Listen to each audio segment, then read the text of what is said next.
Across the windswept coasts and frozen expanses of Alaska, traces of forgotten lives lie hidden, preserved in ice, submerged beneath tides, or etched into stone in ways that defy explanation. Here, ancient hearths whisper of hunters who vanished without a trace, carved toys and effigies hint at symbolic worlds lost to memory, and submerged villages leave only ghostly outlines beneath restless waters. Oral traditions speak of sky beasts that filled the heavens, hybrid creatures of land and sea, and people who move through these landscapes with knowledge we cannot fully grasp. As we venture into these hidden reaches, tracing the faint imprints left by hunters, artisans, and storytellers, the shadows of Alaska's past begin to take shape. Each artifact uncovered and every whispered legend challenges understanding, hinting at histories that science has yet to decipher and landscapes where the known and unknown merge. Trail Creek's Forgotten Tooth. Beneath the quiet tundra of Alaska's Seward Peninsula, in the dim, echoing chambers of Trail Creek caves, a single human tooth lay buried for thousands of years, nearly lost to the slow accumulation of silt and rock. Its discovery in 2013 sent a ripple through the field of Arctic archaeology, not because of its rarity as a human artifact, but because of the story it suggested about a people long vanished and scarcely understood, the ancient Beringians. These were neither the Inuit of later centuries nor the groups that would settle throughout North and South America, but an earlier lineage whose arrival, dispersal and disappearance challenged the simplest explanations of human migration. The tooth, an unassuming fragment of enamel and dentine, suddenly carried the weight of millennia and opened a doorway into a past that science had only glimpsed in fragments of bone and faint impressions of hearths and tools. Excavators had long known the Trail Creek caves as a site of occasional animal remains and scattered artifacts, but the human record remained frustratingly elusive. The rugged hills above the Arctic waters, shrouded in wind and mist, yield little in the way of preservation.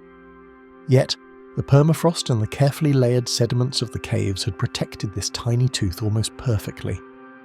Radiocarbon analysis suggested it was around 11,500 years old, dating to the terminal Pleistocene, a time when glaciers still carved much of Alaska's interior and sea levels were dramatically lower, exposing the vast sweep of Beringia.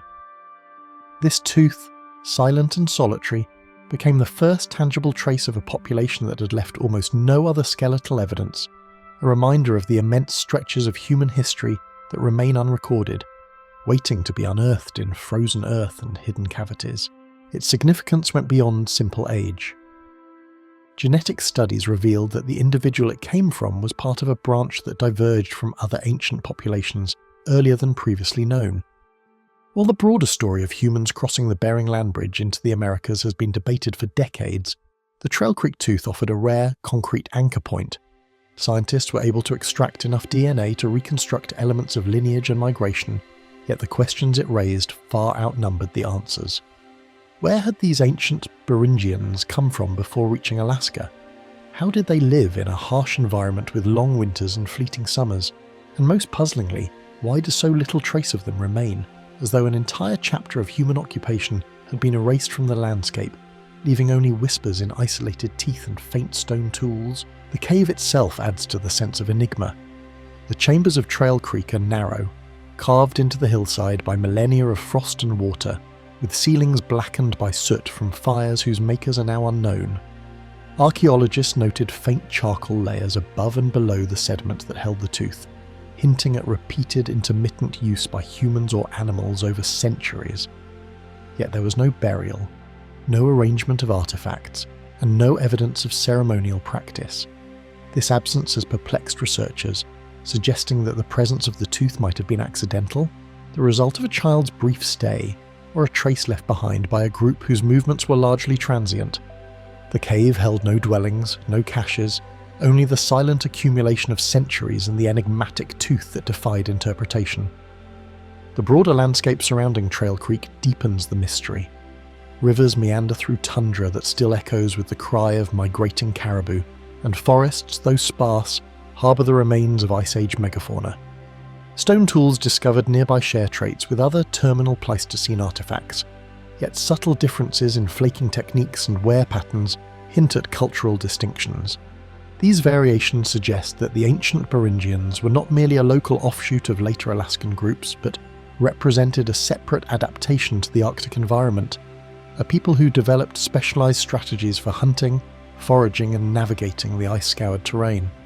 The tooth, then, is not simply a biological relic, but a symbol of a culture almost wholly lost, its technologies and social structures obscured by the passage of time and the relentless forces of nature. Scientists have speculated on the child's life with only the faintest clues.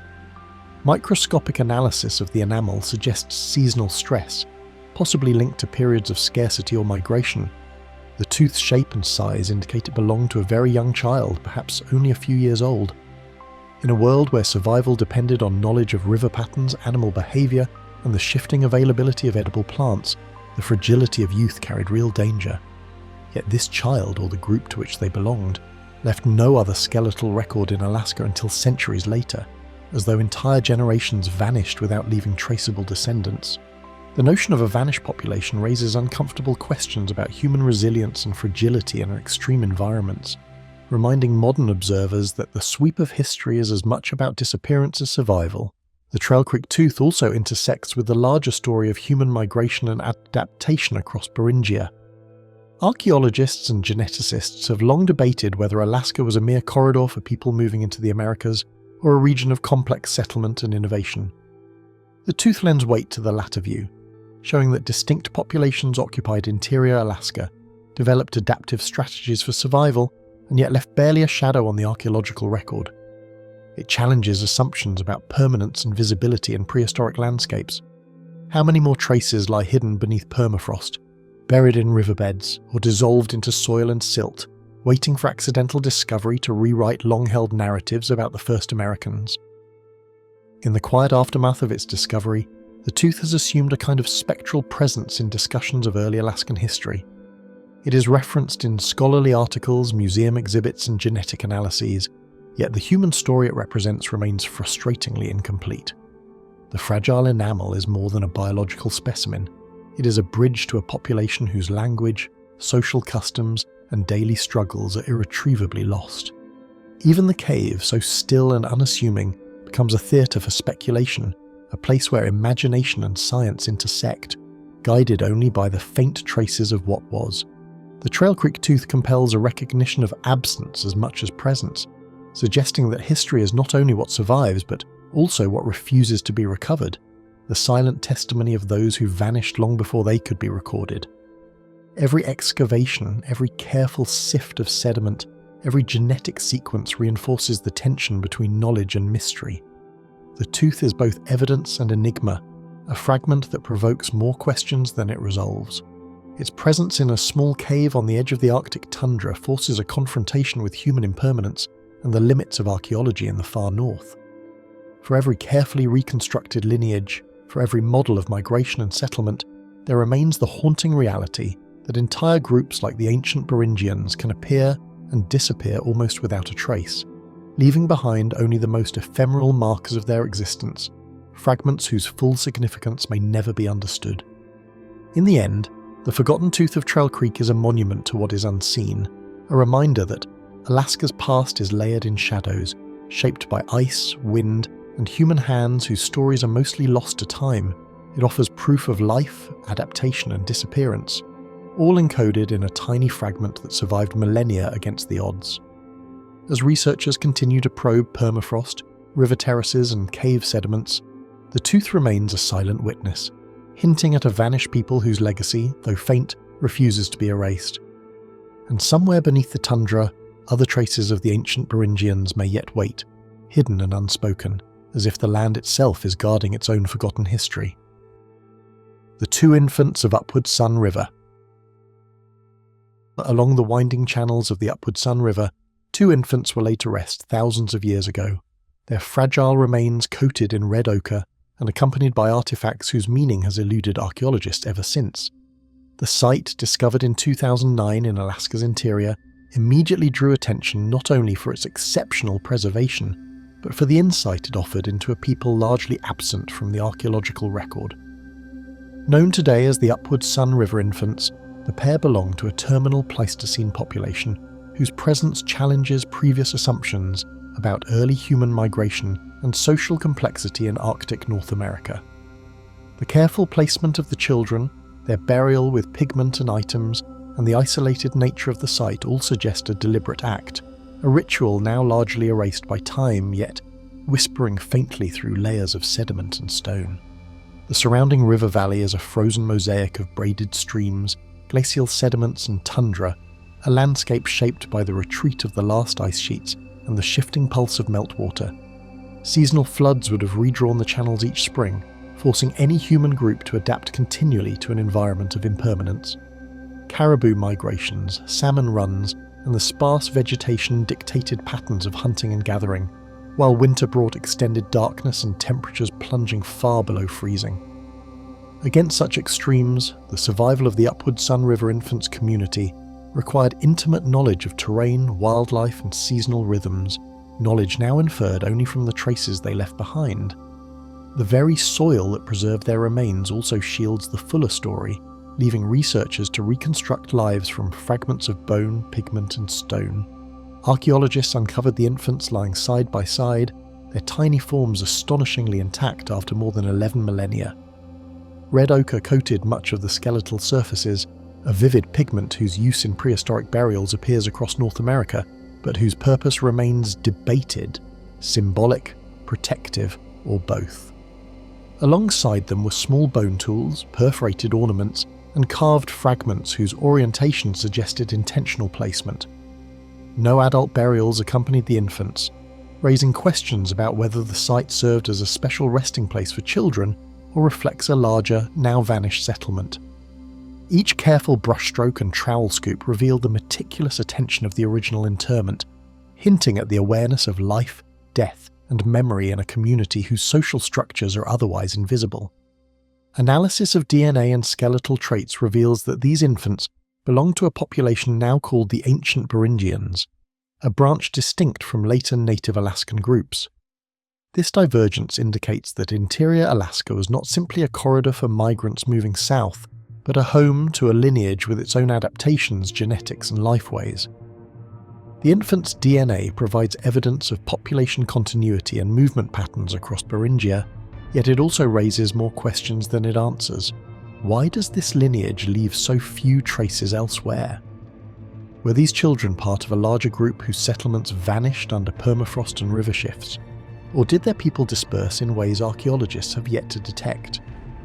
Each genomic insight illuminates a broader mystery, underscoring the fragility of human survival in extreme environments and the gaps that persist in our understanding of early Alaskan populations. Radiocarbon dating situates the burial at roughly 11,500 years ago, toward the end of the last glacial period. Isotopic analysis hints that the infants' diets included freshwater fish and seasonal plant resources, yet the details of sustenance, disease, and community practices remain largely speculative. Even with advanced sequencing and chemical profiling, the life histories of these two individuals resist full reconstruction. Each measurement and analytical result enhances knowledge of their world while emphasizing absence. The human experience here is known only through traces, a fragmentary mirror of a culture whose language, rituals, and daily struggles left no written record. The Upward Sun River site functions as both a window and a barrier, illuminating aspects of the past while leaving vast mysteries unresolved. The careful arrangement of grave goods and pigment signals awareness of ritual and symbolic practice, suggesting that even the youngest members of the community were included in cultural acts of remembrance. Red ochre, bone tools, and decorative items may have functioned as markers of status, protection, or spiritual belief, yet their precise meaning cannot be discerned. The infant's interment hints at social values and ceremonial attention far earlier than most known sites, a glimpse of consciousness and care otherwise invisible in the archaeological record. Their burial demonstrates that the Pleistocene inhabitants of interior Alaska were not merely surviving but reflecting, acting with intention in ways that echo faintly across millennia. The silent river winds past the resting place, indifferent to centuries of human presence, yet the infants' graves speak to an enduring mystery of care, loss, and vanished societies. For anyone standing along the Upward Sun River today, the landscape conveys both permanence and impermanence, Gravel bars, braided streams, and tundra meadows hold the echoes of life, yet the exact forms, voices, and stories of the people who once lived here remain inaccessible. Every artifact, pigment stain, and skeletal remnant provokes reflection on fragility, memory, and how human presence can leave only partial traces. The infant's resting place exists at the intersection of discovery and absence, a quiet monument to lives lived long before the modern world reached these valleys. In the depths of the river valley, where water shifts and soil freezes, the story of these children lingers half-hidden, as if the earth refuses to surrender the secrets of their short lives. Nunalleq's permafrost ambush. Evidence of abrupt and violent upheaval emerged at Nunalleq, revealing artifacts and structures left by ancestral Yupik residents, frozen as if time had paused at the moment of disruption. The site, situated on the banks of the Nunangak River, preserves a rare tableau of daily life interrupted, with wooden posts, hearths, and personal objects lying in patterns that suggest urgency, chaos, or even fear. Organic material that usually decays, baskets, clothing fragments, and stored food, remains intact thanks to the permafrost, allowing researchers to glimpse moments that would otherwise have been lost to the centuries. While much about the incident remains unexplained, the careful preservation of the material culture offers insight into a community whose routines, relationships, and perhaps even conflicts are now frozen in time. Life along the Yukon-Kuskokwim delta depended on the rhythm of salmon runs, tidal flows, and the long, harsh winters, and these environmental pressures shaped every aspect of settlement and subsistence. The Yupik people who inhabited Nunalleq adapted to the dynamic coastline with seasonal shelters, stored caches, and communal spaces that reflected both practicality and social organisation. The permafrost that preserved their belongings also protected evidence of sudden change, allowing modern researchers to reconstruct the delicate interplay between human activity and environmental conditions that shape the community's daily existence. The frozen soil is at once a witness to ordinary life and a record of extraordinary events, capturing the intersection of survival, culture, and unforeseen disruption. Wooden houseposts were found leaning at unusual angles, hearths overturned, and personal belongings scattered across the frozen ground. Carved tools, beads, and painted objects appeared in patterns suggesting both domestic use and ceremonial importance, but their displacement indicates a rapid interruption. Organic materials, normally long since vanished, remained surprisingly intact. Fragments of woven baskets, carved wooden implements, and even foodstuffs preserved in cold storage offer a snapshot of activity frozen in a moment of crisis. Each carefully documented find raises questions about what prompted the abandonment or attack, and why the settlement shows no evidence of gradual decline or prolonged evacuation. Scattered among the remains were intricately carved wooden objects, painted ceremonial artifacts, and baskets that once held food or tools. Their presence hints at the sophistication of daily life, the integration of artistry into functionality, and a community deeply attuned to both environment and culture. Yet the unusual arrangement of these items, overturned and displaced, signals that the ordinary patterns of habitation were suddenly broken. Researchers note the contrast between meticulously stored goods and the apparent chaos in which they were found, raising questions about whether this disruption was intentional, accidental, or violent. Every artifact preserved in the permafrost contributes to a complex puzzle, revealing both human care and the consequences of an event lost to time. Signs of trauma on some human and animal remains, alongside smashed tools and disrupted household items, suggest a sudden, possibly violent occurrence. Some evidence hints at interpersonal conflict or raids, though no definitive conclusions can be drawn from the fragmentary record. Environmental factors, flooding, ice movement, or other natural forces, could also account for the abrupt disturbance. Regardless of the cause, the tableau left behind is unusually detailed, providing an unparalleled view of a community in crisis. Each broken artifact and displaced post raises as many questions as it answers, and the frozen soil preserves both the tangible and intangible dimensions of the event, the tension, the fear, and the uncertainty that must have swept through Nunalleq. These frozen remains shed light on the social structures and seasonal strategies of Yupik ancestors. The spatial arrangement of artifacts suggests shared labour and communal activity, while the diversity of items reflects trade connections and specialised craftsmanship. baskets woven with distinct patterns, tools carved from both local and imported materials, and decorative items with symbolic meaning all point to a community that was technologically adept, culturally expressive, and socially cohesive. Yet the abrupt disturbance leaves us with only fragments of the story, hinting at networks of human interaction, resource management, and ceremonial practice that remain largely obscured. The site's sudden interruption emphasises how fragile such systems could be when confronted with unexpected forces. The permafrost itself becomes an active participant in the narrative, preserving a moment of crisis while simultaneously shielding the full story from view. Each layer of frozen soil, each undisturbed post, acts as a time capsule, capturing both human ingenuity and vulnerability.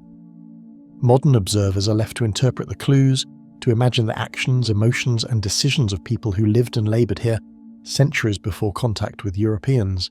In this suspended moment, the boundary between ordinary life and catastrophe blurs, leaving only traces of human presence and absence for researchers to piece together.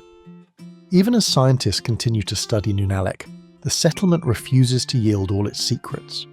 Every excavation, radiocarbon date, and artifact analysis adds nuance yet also exposes gaps in understanding. The permafrost preserves both mundane and extraordinary details. A basket in perfect condition, a hearth still containing charred remains, a carved object placed carefully before it was toppled. Together, these fragments evoke a human story at once intimate and enigmatic, revealing resilience, artistry, and sudden vulnerability, while preserving the unanswered question of what truly unfolded in that frozen moment.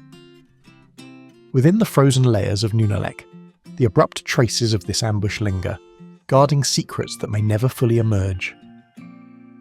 The lost shorelines of Beringia. Long before the rising tides swallowed the land, Beringia stretched across what is now the Bering Strait, a hidden coastline that may cradle the forgotten traces of ancient human presence.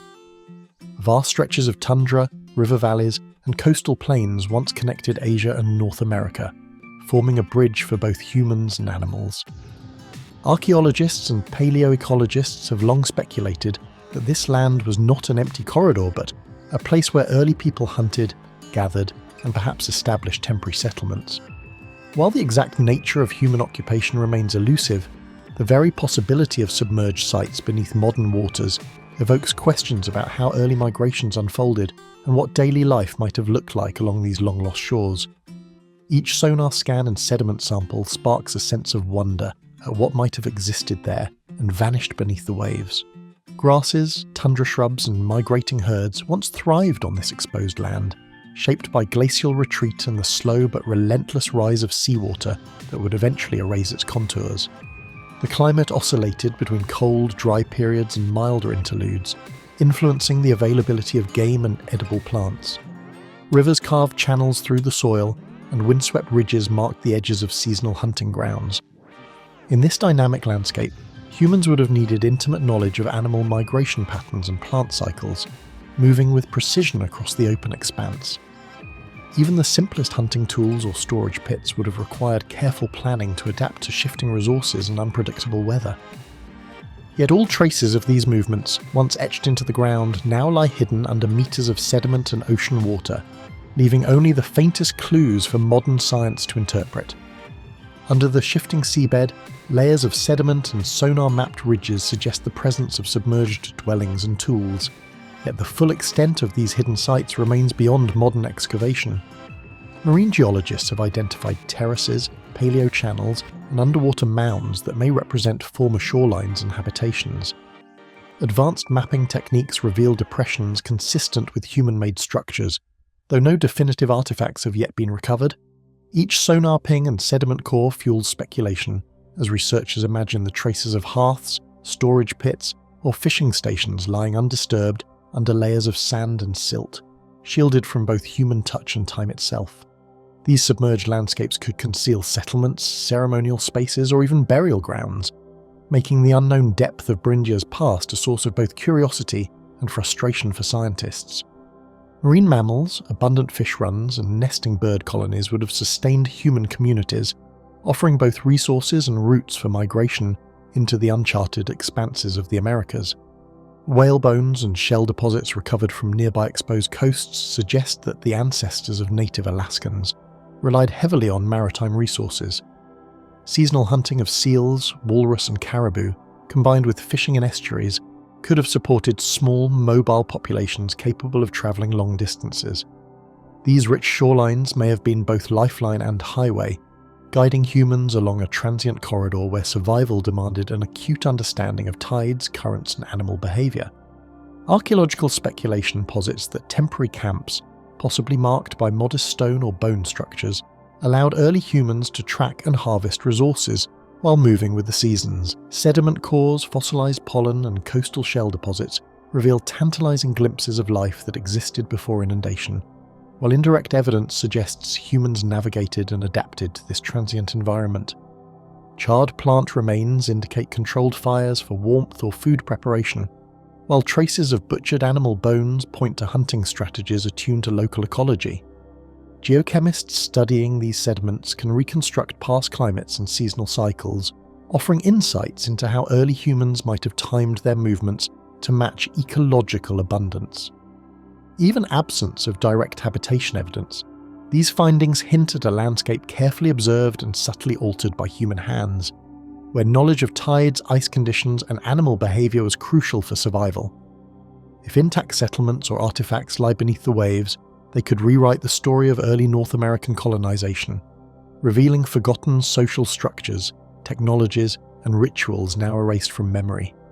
Perhaps entire villages existed along shores that no diver or remote sensor has yet reached, their wooden posts, hearths, and tools preserved beneath layers of sediment.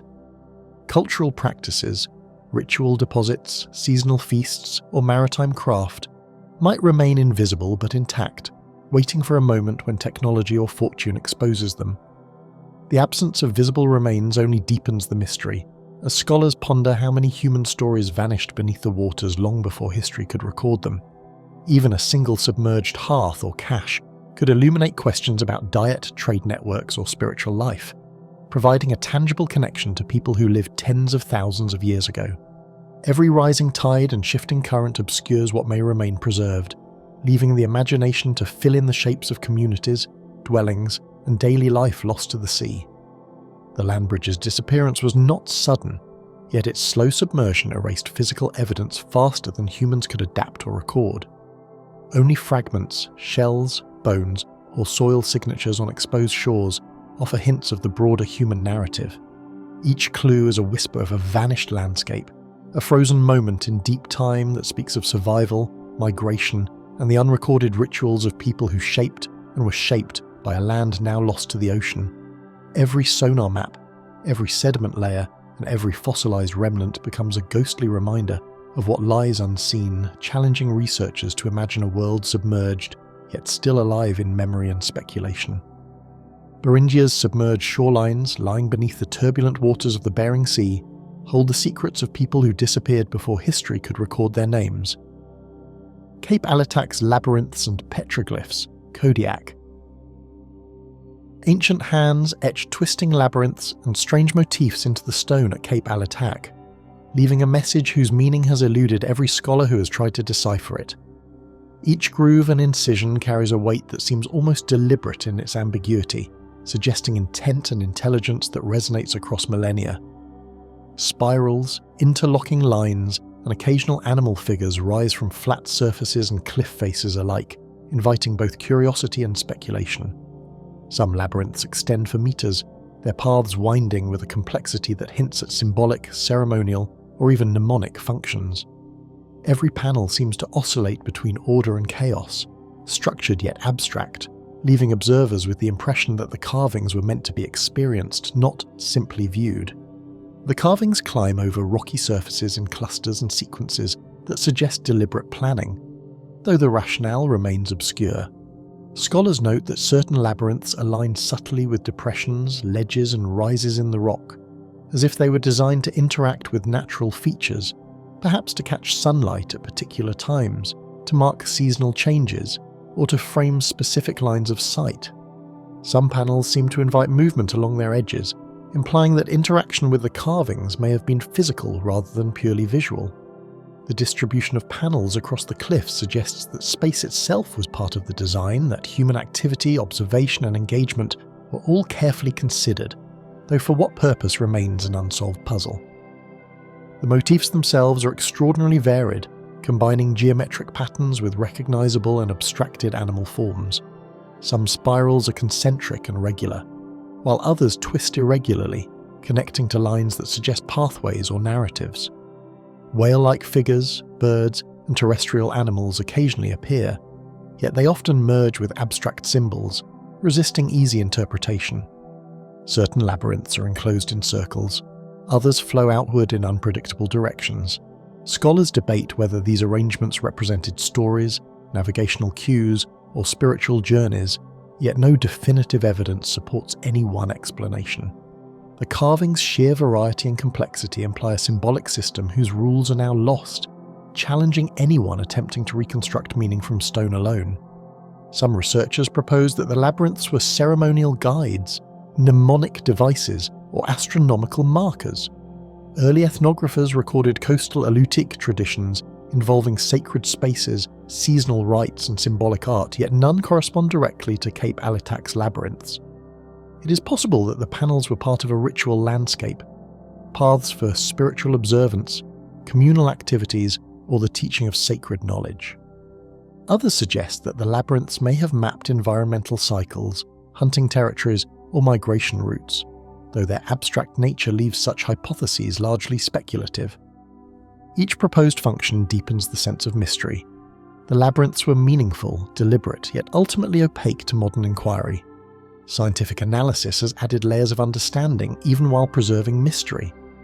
Microscopic study of incisions indicates variation in depth and width, suggesting either multiple hands over time or a single craftsman employing precise techniques. Occasional traces of ochre or organic pigment hint that some designs may once have been painted, making them more visible or symbolic.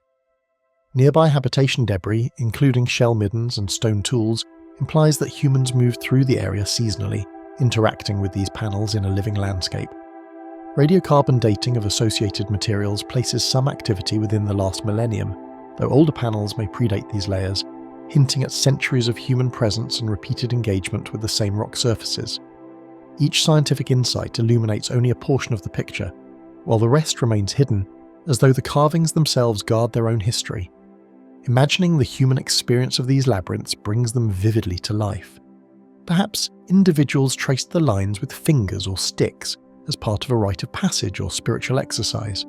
Pilgrimages may have led groups along cliff edges, pausing at particular panels to perform ceremonies, leave offerings, or impart knowledge to younger participants. The spatial arrangement and scale suggest interaction rather than passive observation, with observers moving physically through the artwork as they moved mentally through ideas, stories, or lessons encoded in the stone. Each curve and junction may have carried layered meanings, accessible only to those trained or initiated, leaving the uninitiated to wonder at their purpose. The labyrinth's survival through centuries of weathering, wind, and salt spray speaks to both their durability and the patience of their creators. Each line carved into stone represents a deliberate act, resistant to natural forces yet still subject to erosion, fading, and loss. Even as panels crumble at the edges or lichens obscure lines, the overall design remains legible, retaining a sense of coherence and intention. Observers today are struck by a tension between the tangible and the enigmatic. These are real, human-made objects, yet their full meaning lies just beyond reach. The carvings embody the persistent human desire to communicate across time, while simultaneously withholding the key to understanding. Despite decades of scholarly attention, Cape Alitak's labyrinths continue to resist full interpretation. Their creators' knowledge, decisions, and purposes are lost, leaving only traces in stone to spark speculation and wonder. Visitors often report a sense of reverence, of being in the presence of something both human and inexplicably otherworldly. The labyrinths are simultaneously familiar in form and alien in message, offering tangible proof of cultural sophistication while maintaining a deliberate opacity. They are both artifact and enigma, enduring as a silent conversation between the distant past and the present observer. The labyrinths at Cape Alitak endure, enigmatic and unbroken, whispering of a knowledge that vanished long before anyone could record it. Petroglyph Beach's silent panels, Rangel. The stone faces at Petroglyph Beach hold figures and scenes whose meaning has quietly eluded archaeologists, preserving a forgotten narrative in the grooves of rock. Carvings that may have once conveyed stories, lessons, or sacred knowledge now sit largely ignored, their messages fading with exposure to wind, water, and tide. The panels are subtle, easy to overlook unless approached deliberately, yet their presence speaks to centuries of human attention and care. Each etched line carries a weight of purpose, suggesting the hands that carved them moved with intent and knowledge, leaving evidence of a culture whose memory has partially vanished. Carvings of whales, bears, and hybrid creatures emerge alongside abstract shapes. Their etched lines, sometimes faint, sometimes bold, creating an intricate tapestry of the unknown. Some animal figures are depicted in motion, their limbs or tails flowing into geometric patterns that resist straightforward interpretation. Interlaced lines, spirals, and angular forms occasionally intersect with recognizable imagery, forming complex sequences that challenge the observer to discern narrative or symbolism. The sheer variety and density of the carvings suggest a deliberate, layered approach, one that may have combined practical, ritual, or instructional purposes while retaining elements intended to remain cryptic. One can imagine coastal dwellers tracing the figures with reverent hands, telling stories aloud or silently, encoding memory and ritual into every groove and curve. Perhaps elders taught younger generations by guiding their fingers along the carvings, or initiates walked the rock surfaces during ceremonial rites, using the images as mnemonic devices for knowledge now lost. The panel's placement along cliffs and outcrops may have reinforced communal gatherings, marking spaces where stories were not only seen but experienced physically and mentally. Human engagement with these stones likely extended beyond observation, integrating movement, memory, and teaching into a lived cultural practice that the modern eye can only glimpse in fragments. Studies of the panel's weathering, tidal influence, and nearby shell middens suggest seasonal use and repeated engagement, yet precise dates remain frustratingly out of reach. Archaeologists have noted that some carvings appear fresher than others, implying multiple periods of creation or ongoing maintenance. The influence of tidal action, freeze-thaw cycles, and lichen growth complicates attempts to estimate age, while associated archaeological deposits provide only indirect clues. Middens containing fish bones, shells, and stone tools indicate that humans repeatedly occupied or visited these areas, hinting that the carvings were part of daily life or seasonal rituals rather than isolated artworks. Yet the combination of erosion and sparse historical documentation ensures that much about the panel's origin remains speculative. Some scholars propose that the hybrid figures represent mythic events, shamanic journeys, or cautionary tales, though no interpretation fully reconciles the diversity and abstraction of the panels. A creature with the body of a whale and the head of a human may encode spiritual beliefs, encode moral lessons, or serve as a symbolic intermediary between worlds. Other figures merge human and animal features in ways that defy direct explanation, suggesting a symbolic lexicon now lost. Even the abstract lines and geometric sequences may have functioned as teaching tools or ritual guides, recording knowledge intended for those initiated into specific cultural practices. Each attempt to understand the panels underscores the gap between their intended meaning and what survives for modern study. Oral traditions from the Rangel area hint at vanished settlements, migrations, and rituals that may have informed the carvings, but the original knowledge has long since slipped from living memory. Stories of ancestral communities disappearing from specific islands, or of spirits inhabiting the coastline resonate with the imagery, suggesting a narrative context that is now only partially recoverable. Elders once may have recited these stories in tandem with visits to the carved rocks, but with time, colonization, and cultural disruption, the full understanding of the panels was silenced. Today, the carvings stand as physical reminders of this lost knowledge, offering glimpses of a worldview partially preserved yet largely unknowable.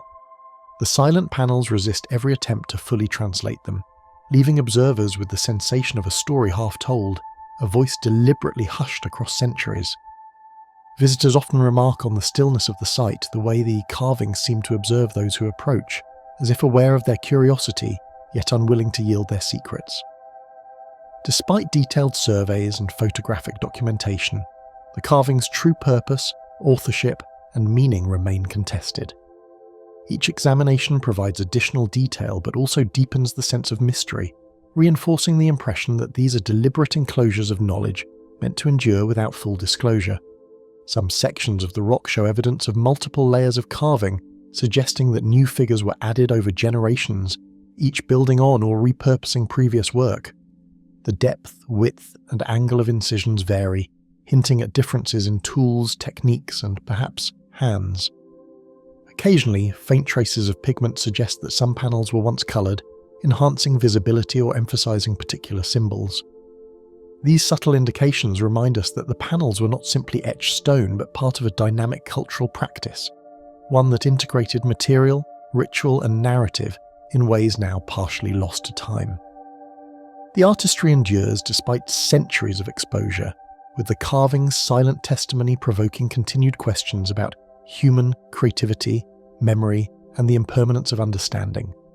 Each groove, line, and figure carries traces of intention, yet their total meaning remains unreachable, a puzzle that modern scholarship can only partially reconstruct. The carvings invite reflection, imagination, and speculation, acting as bridges to the human experiences of the past, even as they guard the deepest layers of their story. Petroglyph Beach continues to guard its secrets, the silent carvings whispering of human lives and knowledge now almost vanished beneath the tides and time. Clam Cove's pictographs, Lake Clark. Faint streaks of red, black, and ochre trace across the rock faces of Clam Cove, forming figures that hint at stories no living voice can fully recount.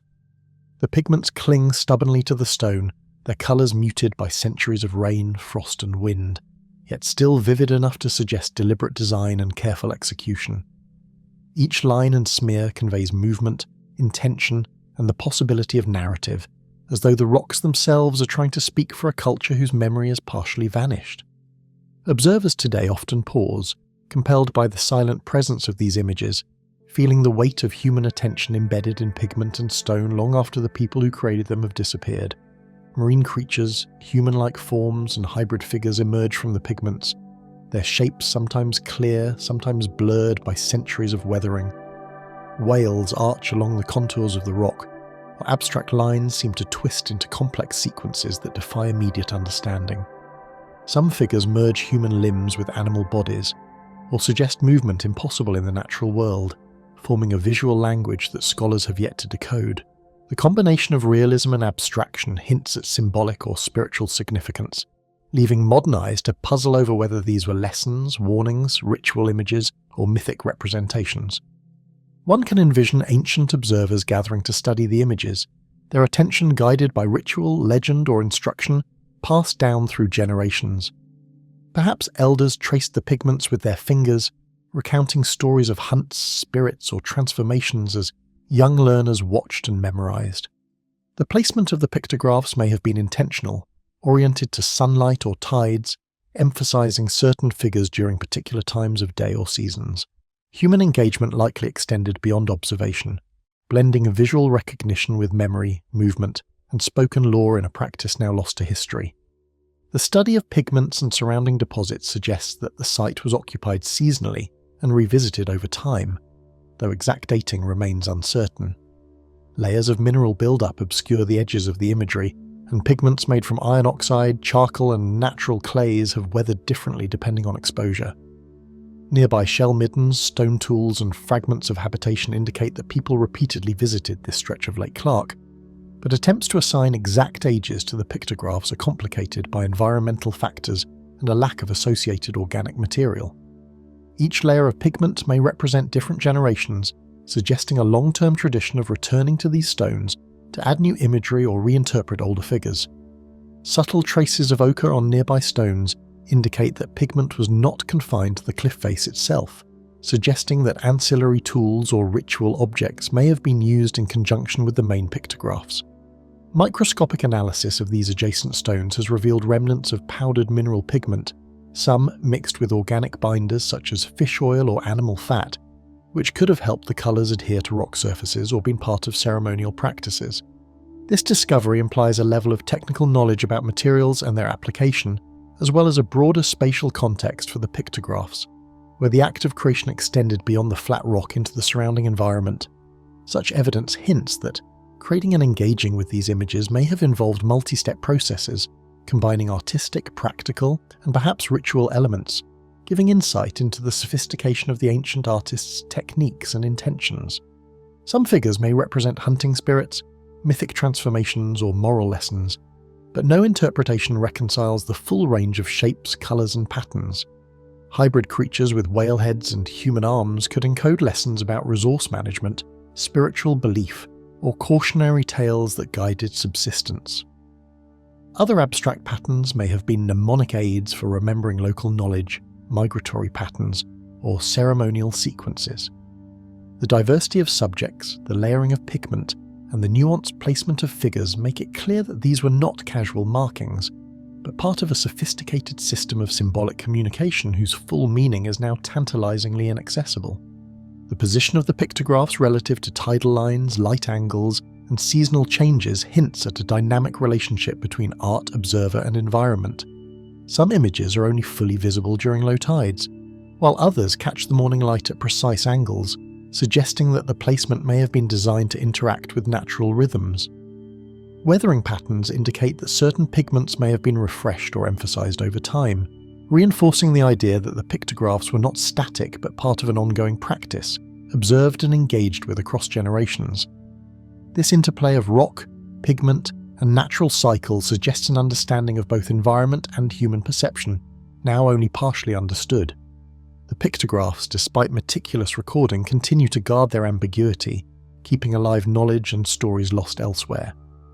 Each line and curve invites speculation, but definitive conclusions remain out of reach, leaving the images to exist in a space between observable fact and interpretive imagination. Scholars can analyze composition, motifs, and possible cultural analogues, but the essence of what these figures meant to their creators remains elusive. Even the presence of nearby habitation evidence provides only hints, never answers, reinforcing the sense of mystery that surrounds these ephemeral expressions of human creativity. Some areas of the cliffs show overlapping figures, suggesting that later generations returned to add their own imagery, modifying or enhancing what came before. These layers of pigment indicate that the site was not only a canvas but a living record, evolving as human experiences, memories, and beliefs shifted over time.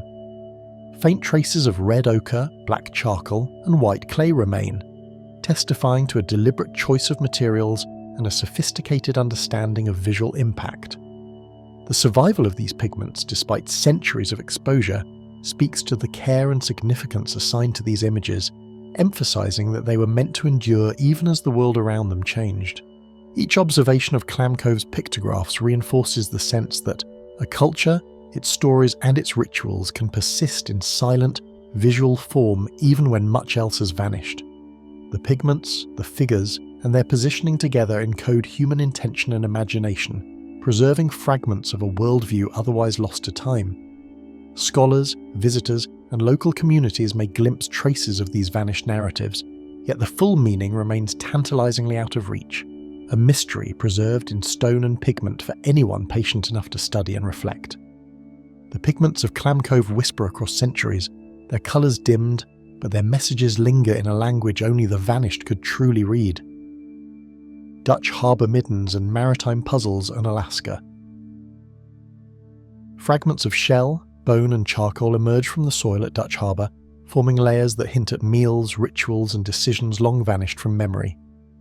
Each stratigraphic slice reveals not only what was consumed, but the careful choices ancient inhabitants made in balancing subsistence and season. The mixed scent of sea, decay and mineral dust rises even from the dried and cold soil, hinting at centuries of discarded sustenance pressed into the earth. Midden deposits that appear at first glance to be mere refuse slowly reveal patterns, repetitions, and anomalies, suggesting that every discarded shell and fractured bone may carry information beyond immediate survival.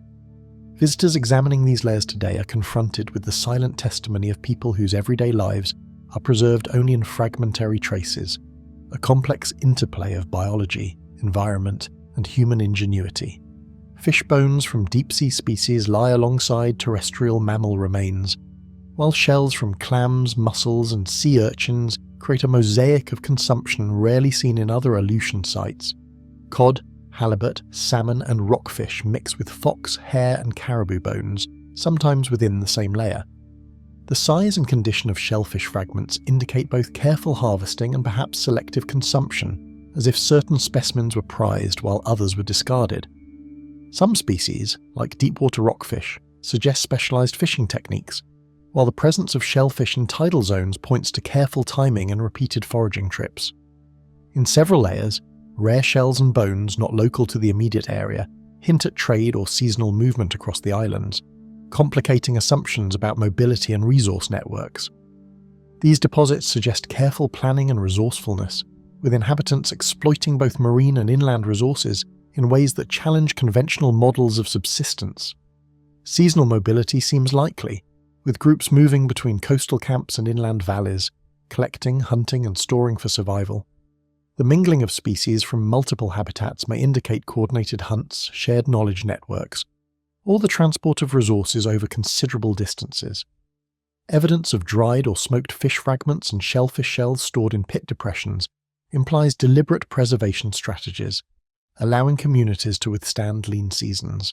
It is a portrait of a society not constrained by environment, but attuned to its rhythms, capable of turning the abundance and scarcity of the Aleutian world to human advantage. Stratigraphic layers reveal repeated occupation, while radiocarbon dating and taphonomic analysis provide glimpses of chronology, yet many temporal relationships remain unresolved. Layers of charcoal indicate controlled fire use, perhaps for cooking, drying, or ceremonial purposes, while shells and bones show patterns of deposition that suggest more than random discard. Preservation conditions are uneven, influenced by wind, rain, and shifting soils, which complicates attempts to reconstruct precise sequences of activity. Even with these challenges, the middens at Dutch Harbour remain some of the richest repositories of information for understanding human adaptation in this remote maritime environment. Embedded among food remains are bone and stone tools, fragments of fishing implements, and possible ceremonial objects, indicating that daily survival and cultural practice were intimately intertwined. Bone harpoons, fish hooks, and ground stone grinders sit alongside flaked stone knives, each revealing traces of repair or reuse that hint at careful maintenance and technological sophistication. Small ornamental objects, including incised pendants and beads, appear sporadically, suggesting that the middens were more than simple trash heaps.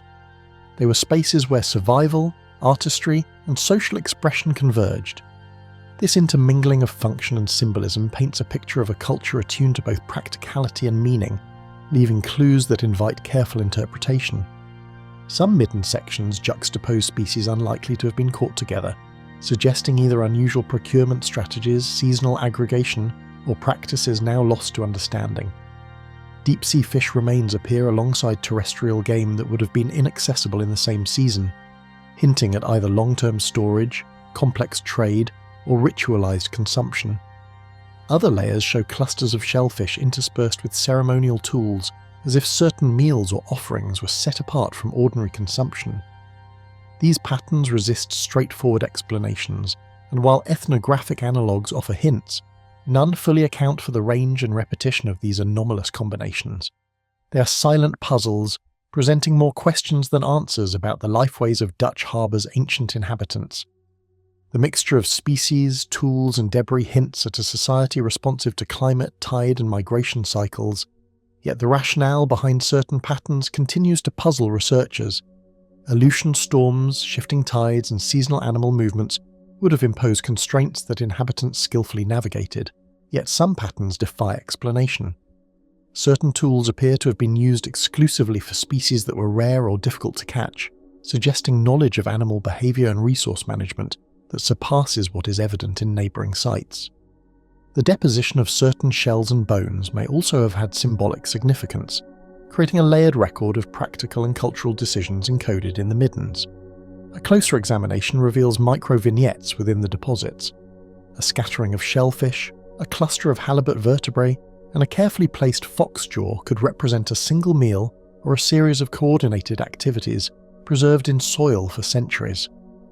One can almost imagine a family or group gathering, fishing, hunting, preparing, and discarding remains in a deliberate pattern, a fleeting scene captured not on canvas but in the layered refuse of everyday life. These glimpses humanise the middens, showing that the arrangement of bones and shells was not random, but a record of intention, strategy, and perhaps ritual, now only partially legible to modern eyes. The Dutch harbour middens, despite careful examination, guard secrets beyond reach, preserving evidence of human ingenuity and vanished behaviours that remain partially unreadable. Careful excavation and analysis provide tantalising glimpses of subsistence strategies, tool use and environmental knowledge, yet the full narrative of human life at this remote outpost remains elusive. Archaeologists are left to interpret what is visible, while acknowledging the vast unknowns. The decisions, stories and cultural logics that created these layered deposits are lost to time, leaving only the physical traces for modern eyes to ponder. The layers of shells, bones and artifacts whisper of choices, strategies and lives that vanished beneath the wind and waves, leaving only enigmatic traces for those patient enough to search. Kobuk Valley's red ochre burials. The people of the Kobuk Valley carefully pressed earth into shallow depressions along the riverbank, arranging the soil with a precision that suggests ritual acts now hidden by time. Each depression hints at repeated attention, as if the land itself were part of a careful choreography, prepared to receive those who had departed from the world of the living. The soil, compacted and layered, preserves impressions that reveal both deliberate placement and subtle variation, leaving modern researchers to piece together the intentions of hands long gone. In some areas, frost heaves and seasonal shifts have distorted the original shapes, yet even the altered forms retain a sense of order and purpose, a testimony to the careful rites of a vanished culture. Within these prepared spaces, their dead were laid with deliberate care, the positioning of limbs and heads hinting at customs now lost to memory. Some skeletons appear crouched, arms folded across torsos, while others are extended as if reaching towards some unseen horizon. A few burials seem layered atop older ones, suggesting repeated ceremonial use of the same ground. These arrangements reveal patterns not merely of survival but of respect and symbolic intention, challenging simple assumptions that early communities buried their dead casually or haphazardly. Archaeologists studying these sites are struck by the consistent care evident across generations, as though each burial reinforced an unbroken, albeit silent, tradition. They coated bones with rich crimson pigment, the ochre applied with intent and perhaps with meaning that no modern eye can fully decipher. The deep red pigment clings to ribs, skulls, and even scattered teeth, sometimes forming streaks, at other times enveloping entire skeletons. Geochemical analysis indicates the ochre originated from local deposits, though the selection of particular shades and textures suggests choices guided by aesthetic or symbolic criteria. Each application of pigment transforms the mundane into the extraordinary, turning the soil and skeletons into a canvas for ritualized expression. The pervasive presence of red throughout the burials elevates them beyond mere disposal, marking these sites as places of significance whose meaning has been obscured by time. Alongside the interred, they place small tools, beads, and carved objects, each item chosen with care to accompany the departed into the unknown. Bone harpoons, tiny incised pendants, and fragments of polished ivory lay scattered among the ochre-streaked remains, sometimes in predictable clusters, other times isolated in enigmatic positions. These objects hint at personal identity, social status, or even spiritual beliefs, yet no single pattern fully explains their placement. Some items appear deliberately broken or bent, perhaps as part of a ritual closure, while others remain intact, suggesting an interplay between destruction and preservation that is as puzzling as it is evocative. Each artifact contributes a fragment of narrative, but collectively they remain a coded message awaiting translation. Charcoal and fire traces within select graves suggest ritual burnings conducted alongside burials, their ephemeral signatures of smoke and heat surviving only sporadically. Evidence of charred wood fragments carefully layered beneath or beside the skeletons indicates controlled fires, possibly intended to purify the space, honour the dead, or mark transitions between life and death. These ephemeral acts add another layer of complexity, revealing that the burials were not merely static placements, but dynamic ceremonies involving multiple sensory elements, sight, touch, and scent, that modern excavation can only partially reconstruct. Through their layered burials and accompanying charcoal, they unwittingly left markers for time itself, placing these practices within the terminal Pleistocene to early Holocene era. Radiocarbon dating of bone collagen and hearth remnants provides approximate ages spanning thousands of years, though subtle inconsistencies in sediment layers complicate exact sequencing. The temporal spread implies a long-standing tradition, with successive generations adhering to and perhaps adapting rituals over centuries. Even the smallest shift in placement or pigment application may reflect evolving beliefs or environmental adaptations, leaving a record of cultural dynamism hidden within soil and ochre. Their rituals unfolded amid tundra, braided rivers, and seasonal floodplains, where the rhythms of the environment shaped both survival and ceremonial timing. Harsh winters, spring floods, and abundant summer harvests would have dictated the timing of interments and pigment application, influencing both the logistics and symbolic resonance of the rituals. Proximity to rivers may have allowed easy access to fish and fresh water, while elevated terraces protected from seasonal inundation. The interplay between environment and ritual reinforces the notion that these communities were deeply attuned to the land, their ceremonial acts inseparable from the ecology in which they lived. Though other groups across North America applied red ochre, their choices, scale, and arrangement in the Kobuk Valley stand apart, preserving mysteries no analogue can fully explain.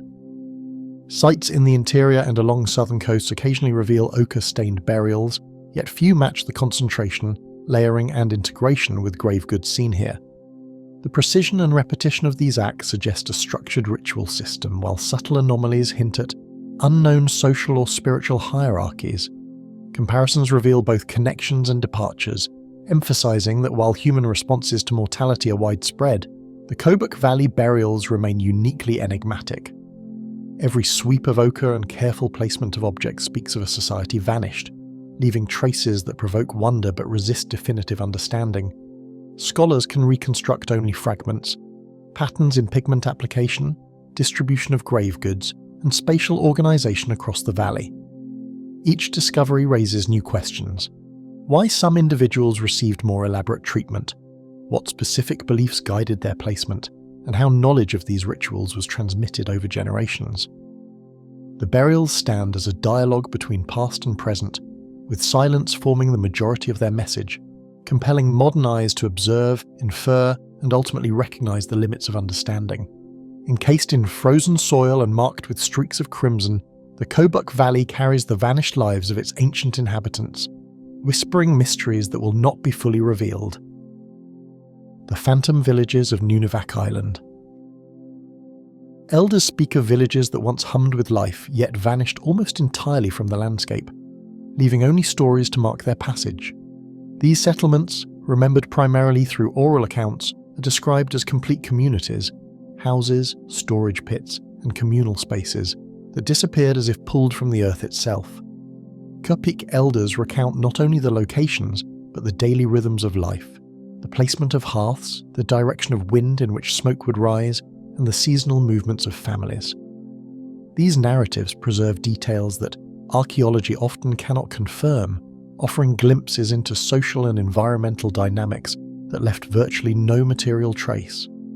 The notion of entire villages vanishing challenges conventional understanding of human settlement and raises questions about environmental pressures, social organization, and cultural memory that remain unresolved. Among tundra grasses, moss, and shifting soil, subtle traces of post holes and tools hint at human activity that continues to challenge archaeological understanding. In some areas, carefully layered shell fragments or fragments of obsidian knives lie undisturbed, yet the expected continuity of dwellings is absent, leaving researchers with tantalizing fragments rather than complete pictures. Excavation teams must navigate wet, unstable ground, melting permafrost, and dense vegetation to locate even the faintest traces, often finding that what remains is ephemeral and scattered. Each site presents a silent riddle. A community that existed, left a minimal material record, and departed with no clear explanation, challenging assumptions about permanence and stability in human settlement. Kupik narratives recount entire settlements shifting overnight or dissolving in response to unseen forces, blending practical memory with mythic resonance. Stories describe houses moving as if guided by invisible hands, or entire communities relocating to higher ground in response to dreams, visions, or warnings from elders. These accounts are not mere legend. They encode practical knowledge, environmental observation, and social norms that guided generations in the harsh Arctic environment.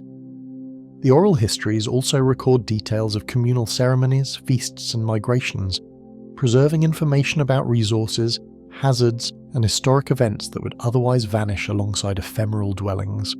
Coastal erosion, storm surges, and seasonal flooding have repeatedly reshaped the island, swallowing dwellings and pathways before they could leave enduring traces. Rising tides, shifting sands, and glacial runoff have erased foundations, middens, and shallow hearths, leaving little durable evidence for archaeologists.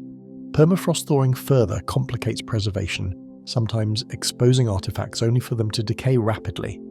The dynamic interface between land and sea on Nunivak Island means that villages once thought to occupy stable terrain may have been precariously situated, and their disappearance may have been an unintentional consequence of environmental change rather than deliberate abandonment.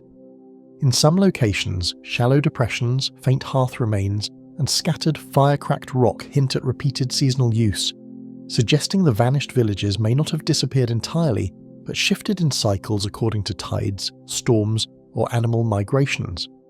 Ethnographers have noted that families would sometimes relocate dwellings within a single generation, leaving behind only subtle traces of repeated habitation.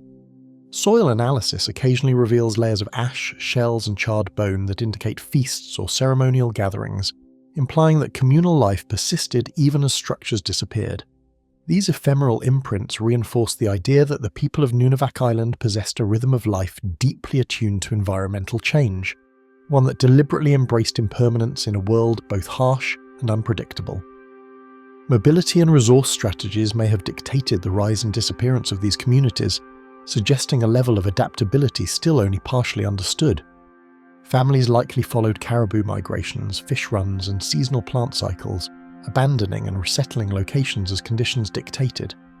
The ephemeral nature of these settlements points to a cultural logic that valued flexibility and survival over permanence. Such mobility, though practical, leaves little in the way of durable evidence, ensuring that modern observers encounter only faint traces, subtle soil anomalies, and an enduring sense of mystery. Other Arctic and Alaskan sites reveal temporary camps or seasonal occupations, yet Nunivak's stories convey a scale and consistency of disappearance unparalleled elsewhere. While scattered hunting camps exist across the Bering Sea coast and interior tundra, they rarely include accounts of entire villages vanishing from collective memory. Comparisons suggest that the Kodiak on Nunivak developed social practices and oral traditions capable of encoding both physical knowledge and community history, allowing vanished settlements to endure in human memory long after physical structures disappeared. Surveys occasionally uncover buried middens, partial foundations, stone alignments, or clusters of charcoal in improbable locations, each anomaly deepening the puzzle of vanished villages. Artifact distributions are often unusual, with certain tools concentrated in one area while other expected items are absent, suggesting selective preservation, ritual behaviour, or environmental displacement. Researchers debate whether these anomalies reflect purposeful practices, chance, or the destructive forces of storms and erosion, yet each discovery reinforces the elusive nature of Nunivak's past. The fragmented evidence hints at sophisticated social organisation and communal activities that leave only the faintest traces for modern eyes. The interplay between oral tradition and physical remnants underscores a cultural memory that preserves what the land itself cannot, keeping vanished communities alive in human consciousness. In these narratives, memory and story become as critical as soil and stone, maintaining continuity where archaeology encounters gaps. Elders' accounts provide rich descriptions of structures, family relationships, and seasonal movements, offering an interpretive lens that material evidence alone cannot supply. This blending of observation, memory, and myth ensures that even in the absence of complete archaeological confirmation, the vanished villages retain a form of existence, alive in stories, cautionary lessons, and the subtle traces left in the environment. Even today, researchers who traverse Nunivak Island's tundra and riverbanks find themselves confronted with this tension, as the faint depressions, hearth remnants, and partial artifact clusters evoke entire communities that no longer occupy the land but remain vividly present in the collective imagination of the Kodiak. The combination of environmental dynamism, seasonal mobility, and meticulous oral preservation transforms the vanished villages into a puzzle that resists conventional timelines or maps, leaving only the sensation of something once present yet now hauntingly absent. On Nunivak Island, the phantom villages linger not in stone or soil but in stories and shadowed traces, quietly defying the certainty of any map or timeline. St. Lawrence Island, Skullfields. A vast field of bleached skulls stretches along St. Lawrence Island's tundra, where walrus, seal, and occasionally human remains form patterns that defy easy explanation, hinting at a forgotten chapter of Arctic life. The bones, weathered to a pale ivory by wind and sun, seem to trace invisible lines across the frozen ground, and even the smallest fragments suggest deliberate placement rather than casual deposition.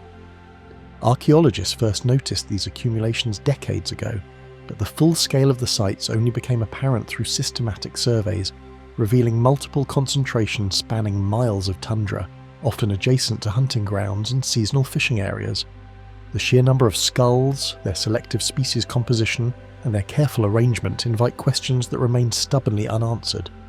Excavations have revealed clusters of skulls buried in shallow soil, interspersed with fragments of tools and marine debris, with radiocarbon dates placing some deposits thousands of years in the past. Some skulls retain marks that suggest deliberate modification, perhaps as part of ritual practices, while others show evidence of natural wear from exposure to ice and frost. Tiny fragments of carved bone, harpoon points, and stone flakes found nearby hint at human activity, yet the lack of complete habitation evidence complicates any definitive interpretation. Each pit or shallow depression examined seems to preserve only a fragmentary record, leaving researchers to piece together the story from clues that are at once tantalizing and incomplete. Local Yupik elders recount tales of sacred hunting grounds and ancestral ceremonies, yet the precise meaning of these aligned and concentrated remains remains elusive even to those who guard these oral histories. Stories speak of hunters and their ancestors leaving gifts for spirits of the sea, arranging skulls in ways that conveyed respect or requested favour, though the symbolic language of these acts has largely faded. Elders describe repeated rituals, seasonal visits, and subtle modifications to certain bones, suggesting that the sites were living parts of social and spiritual life, maintained and reshaped over generations. These oral narratives provide essential context, yet they do not fully solve the riddle of the skullfields, leaving a space where tangible evidence and memory converge ambiguously. Seasonal storms, shifting coastlines, and permafrost thaw have repeatedly reshaped the island's surface, obscuring evidence and scattering bones that once marked intentional arrangements. Storm surges can sweep away entire sections of the tundra, while winter ice shifts can crush or displace fragile remains. In some areas, erosion exposes skulls that have lain buried for centuries, only for them to be lost again within weeks.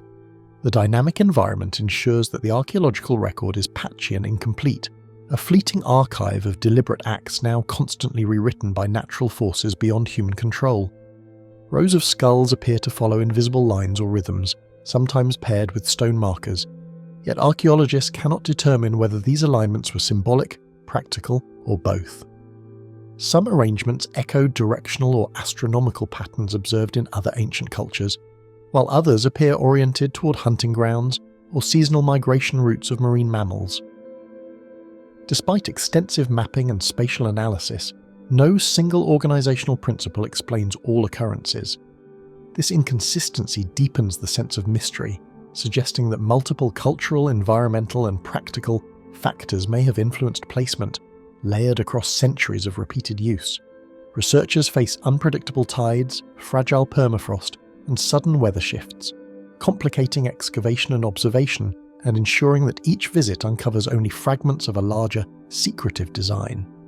Tools and documentation must be carried over uneven tundra, with temporary shelters erected to protect delicate remains from wind and precipitation. Even with modern technology, including ground-penetrating radar and precise GPS mapping, many areas yield little more than partial impressions of skulls or faint disturbances in the soil, forcing scholars to rely on inference and comparison rather than definitive conclusions. While ritual landscapes elsewhere in Alaska and Siberia show certain parallels, none exhibit the same combination of marine and human remains or the enigmatic geometric layouts found on St. Lawrence Island. In regions of Siberia, ritual deposits of animal bones occur, yet human skulls are rarely integrated into the same sites. Similarly, Alaskan mainland burial practices often emphasize individual interments rather than collective arrangements with symbolic spacing. These contrasts underscore the unique cultural practices of the island's early inhabitants, and hint at social structures or belief systems that may have had no direct analogue in nearby regions. Some scholars suggest these skullfields could reflect rites tied to hunting success, ancestral veneration, or long-forgotten cosmologies, though evidence remains tantalizingly insufficient to confirm any single theory. The careful selection of species, the orientation of remains, and repeated reworking of certain deposits suggest intentionality, yet the absence of written records or definitive ceremonial artifacts prevents certainty. Hypotheses range from mortuary ritual to offerings for navigation and safety at sea, to complex systems of social memory and community identity encoded in the landscape itself. Each new interpretation adds nuance but no definitive answer, leaving the skullfields suspended in an unresolved historical and cultural tension. Contemporary scientists and cultural custodians tread carefully among the skulls, noting the weight of history and the persistent questions etched into the frozen earth, where past lives linger invisibly. Field teams work alongside Yupik elders to document the sites respectfully, often leaving certain areas untouched to preserve both cultural heritage and fragile remains. The collaborative approach blends modern scientific methodology with indigenous knowledge, yet even with these insights, the skullfields retain an aura of the unknowable, resisting final interpretation and continuing to challenge assumptions about life, death, and ritual in the Arctic past. The skullfields of St. Lawrence Island whisper secrets that no map can contain, leaving the observer to wonder which hands first arranged them and why. Hidden cliff dwellings of the Bering Coast. Within narrow ledges carved into the cliffs of the Bering Coast, partially collapsed shelters hint at a vanished human presence whose purpose has eluded archaeologists for centuries. The stone walls, in some cases no more than a few courses high, remain wedged into natural fissures, while timbers, blackened by fire and weathered by decades of salt spray, suggest a once carefully engineered network of living spaces. Even as the waves crash against the base of these cliffs, the remains evoke a deliberate choice to occupy almost inaccessible spaces, leaving modern observers to wonder about the people who first scaled these ledges and how they carried out their daily lives above the relentless tides. Stone foundations and timber supports survive in fragments, revealing construction methods that suggest careful planning and knowledge of materials resilient to harsh coastal storms. Some ledges show evidence of layered flooring, with flat stones arranged to create stable surfaces, and interlocking timbers placed in ways that would resist both wind and the slow creep of frost. Archaeologists note that these techniques are advanced relative to other contemporaneous sites in the Aleutian region, implying a depth of practical knowledge that may have been transmitted across generations. The precision of the stonework and the selection of wood types, including driftwood and hardy local species, indicate that these structures were intended for repeated use, rather than simple temporary shelter. Inside these cliff shelters, traces of hearths, scattered tools, and remnants of stored food indicate seasonal occupation and specialized activities, though no permanent settlement patterns have been identified. Charred remains of marine mammals, fragments of fish bones, and occasional bird feathers point to subsistence strategies that relied heavily on coastal resources. Small caches of stone flakes and bone implements suggest that tool production and maintenance occurred in situ, providing insight into daily life. Yet the absence of extensive refuse pits or evidence of long-term habitation emphasizes the mystery. Were these shelters meant only for temporary refuge, ritual use, or some other purpose entirely unknown to us? The dwellings occupy locations that balance access to marine resources with defensibility, perched just above tide lines, where the wind and spray constantly reshape the cliff faces. Observations suggest that many ledges were deliberately chosen to monitor sea mammal movements or incoming weather systems. At certain points, narrow paths carved into the rock connect multiple shelters, creating a network of points from which the surrounding coastline could be surveyed. The precarious positioning of these ledges would have discouraged casual intrusion, hinting at the need for privacy, safety, or control over the space. Collapsed walls, missing artifacts, and sediment layers suggest episodes of sudden or gradual abandonment, leaving behind a fragmentary record that raises more questions than answers. Some ledges appear to have been left in haste, with items scattered or partially buried under falling stone, while others show careful dismantling, perhaps for relocation or ritual closure. Radiocarbon dating of charcoal deposits within hearths indicates that many shelters were used intermittently over centuries, yet the reasons for their eventual desertion remain obscure. Environmental pressures, resource shifts, or social upheaval could all have played a role, but no conclusive evidence points to a single cause. Similar cliff shelters in Alaska and Siberia show parallels in scale or purpose, yet the Bering Coast structures remain unique in their isolation, layout, and interaction with the harsh shoreline. In Siberia, some rock ledges were used seasonally for hunting or temporary habitation, but few exhibit the intricate combination of stone foundations, timber supports, and repeated refurbishing seen here. Mainland Alaskan settlements often emphasize permanent dwellings, while the Bering Coast shelters suggest a different adaptation to environmental and cultural pressures. This distinctiveness underscores the complexity of human ingenuity in the region and leaves open the question of why these communities chose isolation and verticality over easier lowland settlement. Cliffs, unstable ledges, and shifting permafrost make excavation and documentation hazardous, ensuring that only partial glimpses of these dwellings' complexity have been recovered. Archaeologists must rappel from ropes to reach certain sites, bracing against wind gusts that can topple loose stone, and even minor disturbances can cause fragile walls to collapse. A combination of ground surveys, drone imaging, and remote sensing has begun to map hidden terraces, but much of the structural nuance remains invisible until carefully excavated. Each new expedition brings both discoveries and new uncertainties, leaving the overall pattern tantalizingly incomplete. The shelters are proposed by some researchers to have been used as refuges, lookouts, or storage spaces, though conflicting evidence leaves their true purpose uncertain. The presence of hearths implies short-term living, yet the absence of extended refuse and domestic artifacts challenges the notion of everyday habitation. Certain ledges appear oriented for observation of hunting grounds or marine traffic, while others may have held ceremonial or symbolic significance lost to time. The combination of practical utility and potential ritual use suggests a complex social system whose logic can only be partially reconstructed through remaining material traces. Modern investigators and local communities approach the dwellings with caution, respecting both their fragility and the deep cultural significance that persists despite centuries of concealment. Yupik elders and heritage officials often accompany field teams, providing oral history, guidance, and protective oversight. Each discovery is meticulously documented and frequently left partially in situ to prevent damage. The careful balance of scientific inquiry and cultural respect underscores the enduring reverence for these spaces and the persistent curiosity they inspire about people who once mastered the cliffs. The hidden cliff dwellings cling silently to the Bering Coast, guarding secrets of lives and choices that vanished long before maps ever reached these jagged shores. The interior's ancient fish weirs.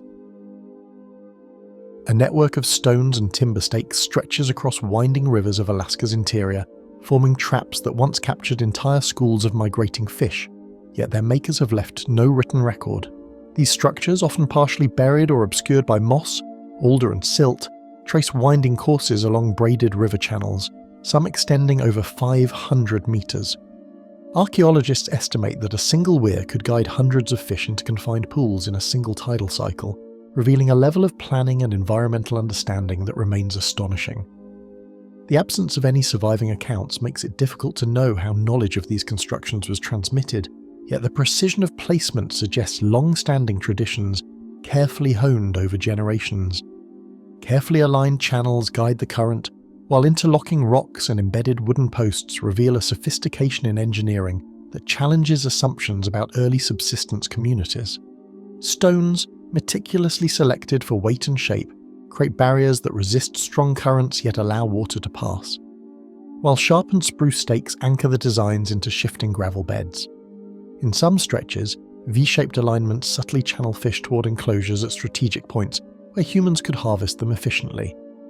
The attention to natural flow, sediment deposition, and seasonal water levels indicates repeated observation of rivers across years, and the patterns of reconstruction suggest a community attuned to changes in its environment.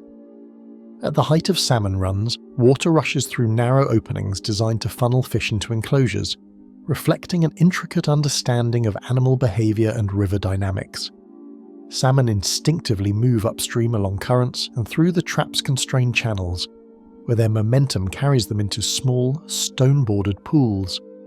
Other species, such as Arctic grayling and northern pike, may have been caught opportunistically in adjacent weirs, indicating that these structures were multifunctional. Evidence of fish scales embedded in sediment, together with radiocarbon dating of wooden stakes, confirms repeated seasonal use over centuries, making these traps not just temporary setups, but enduring hubs of food production and cultural practice. Fragments of carved bone hooks, decayed wooden troughs, and scattered midden deposits indicate repeated human activity and suggest coordinated efforts across seasons and generations. Excavations near the weirs have revealed stone slabs used as cutting surfaces, and in some depressions, remnants of drying racks indicate early methods of preserving fish for winter storage. The middens, containing burnt fish bones and small tools, provide a window into both diet and labour organisation, showing that these traps supported communities capable of sustaining themselves over long winters. The variety and number of artefacts imply that multiple families or even extended groups worked collectively to harvest, process, and store their catch. The weirs rise and fall with shifting channels and ice, showing a responsiveness to environmental change and a meticulous attention to hydrology that modern observers still struggle to decode. Spring thaws bring sudden flooding, shifting gravel, and displacing some stakes, while winter ice can break or crush others entirely. Archaeologists note that repair work often follows seasonal patterns, with stakes replaced or channels rebuilt at predictable intervals. Even minor shifts in river flow caused by fallen trees or beaver activity may have required a rapid human response, demonstrating a society both resilient and deeply familiar with the dynamics of their environment. The sheer scale of some fish-trapping networks implies collective labour, social cooperation, and perhaps ritualised coordination, pointing to a society whose structure is now largely lost. Some weirs appear interconnected, forming extensive systems that would have required careful planning to avoid interference with adjacent traps. Indigenous oral histories hint at cooperative harvesting events, possibly including ceremonial elements marking the start of the salmon season. The physical remains cannot convey the complexity of these social interactions, but their scale strongly suggests an organised hierarchy or network of knowledge holders who oversaw construction, maintenance, and equitable harvest distribution. Over centuries, flooding, erosion, and encroaching vegetation have obscured or dismantled much of the original construction, leaving only tantalising fragments for archaeologists to interpret. LiDAR surveys and aerial imagery have revealed long-forgotten stretches previously hidden beneath alder thickets, while ground-penetrating radar has detected buried stakes and submerged stone alignments. Even with these technologies, many sections remain invisible until low water exposes them, or they are discovered through accidental erosion. This ephemeral quality reinforces the idea that the weirs were living structures, constantly repaired, adapted, and reclaimed by the river itself, leaving behind only fragments that hint at their original complexity. Though similar structures exist in other subarctic regions, interior Alaskan weirs display unique layouts, prompting questions about the cultural exchange or independent innovation that shaped them. Weirs in Siberia and northern Canada share some techniques, such as narrow V-shaped funnels, yet the interior Alaskan designs appear tailored to local river morphologies, ice cycles, and fish behaviour. Certain channels curve around natural obstacles in ways that suggest detailed observation of seasonal flow, while others incorporate sediment traps to prevent clogging, a feature rarely documented elsewhere. These innovations suggest that knowledge of construction may have been regionally specific, passed orally across generations without leaving a written trace. Even with modern surveying tools and indigenous knowledge guiding research, the full scale, purpose, and meaning of these weirs remain largely hidden beneath layers of silt, vegetation, and time. Oral accounts preserve some insight into seasonal management practices and communal harvests, Yet many details, such as precise timing, maintenance rituals, and social rules, remain elusive. Archaeologists continue to debate whether some weirs were also used for ceremonial purposes or controlled access, and why certain fish traps were abandoned while others were rebuilt for centuries. Each discovery opens a new chapter of understanding while simultaneously deepening the enigma of how these communities harmonized with rivers, fish, and seasons in ways modern science struggles to fully explain. The ancient fish weirs endure silently in the interior rivers, hinting at a vanished expertise and a rhythm of life that science can only partially reconstruct. Brooks Range, cairns, and isolated stone alignments. Over centuries, countless seasons have swept across the Brooks Range, leaving behind a landscape marked with shapes that suggest intention, yet resist comprehension. The harsh winds, heavy snowfalls, and cyclical freeze and thaw of the tundra have shaped not only the natural environment, but also the stones arranged upon it. These formations endure in spite of erosion and shifting soils, hinting at deliberate placement by people whose knowledge and culture have been erased from recorded history. While time has softened their edges, it has not erased the impression of careful human decision, and the viewer cannot help but wonder what motivations led to each stone's placement and alignment. From valley floors to ridgeline crests, small clusters of rocks appear in unexpected sequences, their frequency and placement challenging any attempt at explanation. Surveys conducted over the past century have revealed dozens of such sites, each with unique spacing, orientation, and grouping. Some cairns sit just meters apart, while others lie miles away, with no clear path connecting them. Researchers have debated whether these clusters were linked by seasonal migration routes, hunting practices, or spiritual significance. The uneven distribution defies simple logistical reasoning, leaving every discovery to feel like a fragment of an incomplete map drawn by a civilization long vanished. Closer inspection reveals subtle differences in stone selection and stacking techniques, hinting at decisions made with care that modern researchers struggle to interpret. Some stones were deliberately chosen for size, shape, or durability, while others were positioned to balance precisely atop one another, creating shapes that would remain stable for centuries. These choices suggest a nuanced understanding of weight, balance, and spatial arrangement, indicating knowledge that cannot be fully reconstructed from the stones alone. Even minor variations from cairn to cairn may reflect different builders or evolving traditions across generations, creating a complex mosaic of human effort that speaks to intent but conceals meaning. Certain arrangements seem to track celestial events, while others align in ways that confound straightforward measurement, as if following a code now lost.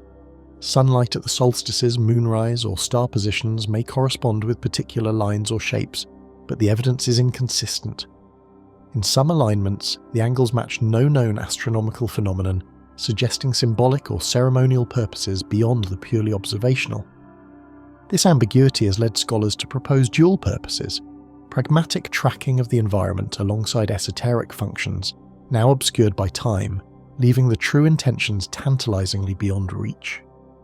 Ethnographers and archaeologists debate whether these patterns once guided travelers, marked sacred spaces, or recorded stories in a symbolic language now invisible. Without written records or organic artifacts, the function of these stone formations is inferred rather than confirmed. Some believe they served as navigational markers, guiding hunters through the vast tundra. Others propose ceremonial significance, connecting people to the spirits of the land, ancestors, or cosmological cycles. Still others consider the possibility of mnemonic devices, encoding events or knowledge that could only be interpreted by initiates familiar with cultural codes now lost.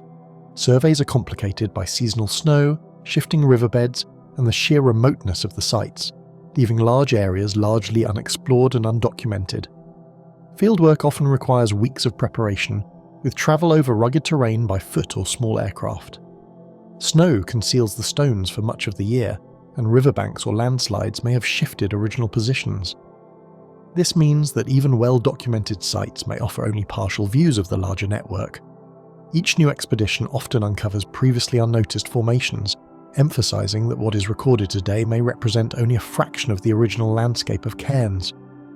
While distant regions hold similar cairn structures, the isolated patterns of the Brooks Range resist direct comparison, hinting at local innovation or forgotten traditions. In Siberia and northern Scandinavia, cairns and stone circles exist, but their placement and forms rarely mirror the irregularity and variety found here. These differences suggest a local cultural expression that adapted to unique environmental pressures or ritual frameworks. The variation challenges assumptions that cairn construction followed a universal design principle, instead pointing toward a regional knowledge system now inaccessible to outsiders. Stories passed down through generations speak of markers that guide spirits and hunters alike, offering a perspective that often conflicts with purely scientific interpretations. Indigenous oral traditions recall stones that serve as signposts for journeys, ritual observances, or the passage of the dead. These accounts suggest layers of meaning beyond survival or simple marking of territory, yet they cannot be fully reconciled with archaeological data. Such narratives add dimension to the physical evidence, hinting that each cairn may have had significance that integrated cosmology, social structure, and practical knowledge. At times, sequences appear perfectly regular or feature unusually large stones, suggesting purposes that may extend beyond navigation or ritual. Some linear arrangements extend hundreds of meters, while others form circles that seem geometrically precise. The presence of massive stones carefully placed hints at coordinated labour and advanced planning. Their scale implies importance, yet without associated artefacts or contextual clues, their purpose remains speculative. Each anomaly reinforces the sense that the Brooks Range cairns were not purely functional, but encoded information or symbolism now obscured by centuries. Even after decades of study, no single explanation accounts for the full variety of forms, leaving these stone alignments as puzzles that defy closure. Modern technologies, satellite mapping, drones, and geophysical surveys have improved documentation but have also revealed additional anomalies and irregularities. Every discovery brings new questions. Why these particular locations? Why these arrangements? And why have they endured? The cumulative effect is a landscape that simultaneously invites interpretation and resists it, a testament to human ingenuity and mystery. The alignments endure across time, silently preserving secrets whose significance may never be deciphered. Kodiak petroglyph clusters. The scattered petroglyph clusters across Afognak and Kodiak Islands conceal a visual language whose meaning has slipped beyond memory, leaving only enigmatic traces of long-vanished human expression. These carvings, etched into coastal rock faces and isolated boulders, survive as silent witnesses to societies whose rituals, beliefs, and daily lives remain largely invisible. Archaeologists note that while the exact age of many panels is difficult to determine, stylistic comparisons suggest some may date back over a millennium, aligning with known patterns of Alitak habitation along the Gulf of Alaska. Yet even the most careful dating techniques cannot reveal why these specific figures were chosen or what stories they were meant to tell, leaving the island's shores dotted with mysteries of intent and meaning. Depictions of whales, hybrid creatures, and geometric abstractions hint at narratives both practical and spiritual, though any sequence has eluded definitive interpretation. Certain motifs such as stylized canoes, human forms, or animal-human hybrids recur across separate sites, implying a shared symbolic lexicon among ancient inhabitants. Some figures are rendered in dramatic scale, towering over the observer, while others are barely visible, worn smooth by centuries of wind and salt spray. Interpretations vary widely. Some propose ceremonial or shamanistic significance, while others see mnemonic devices for storytelling, navigation, or seasonal events. But no theory fully accounts for the full range of complexity within these clusters.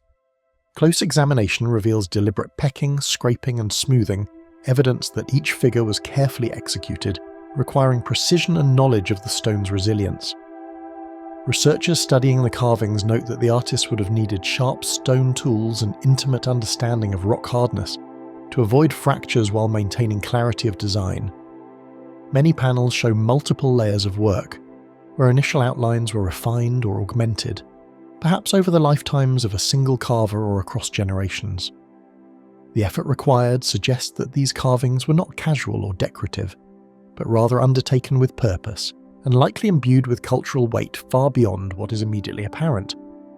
The choice of stone for the carvings reflects careful discernment, with ancient artists favouring local basalt and sandstone for both durability and the ability to hold detail.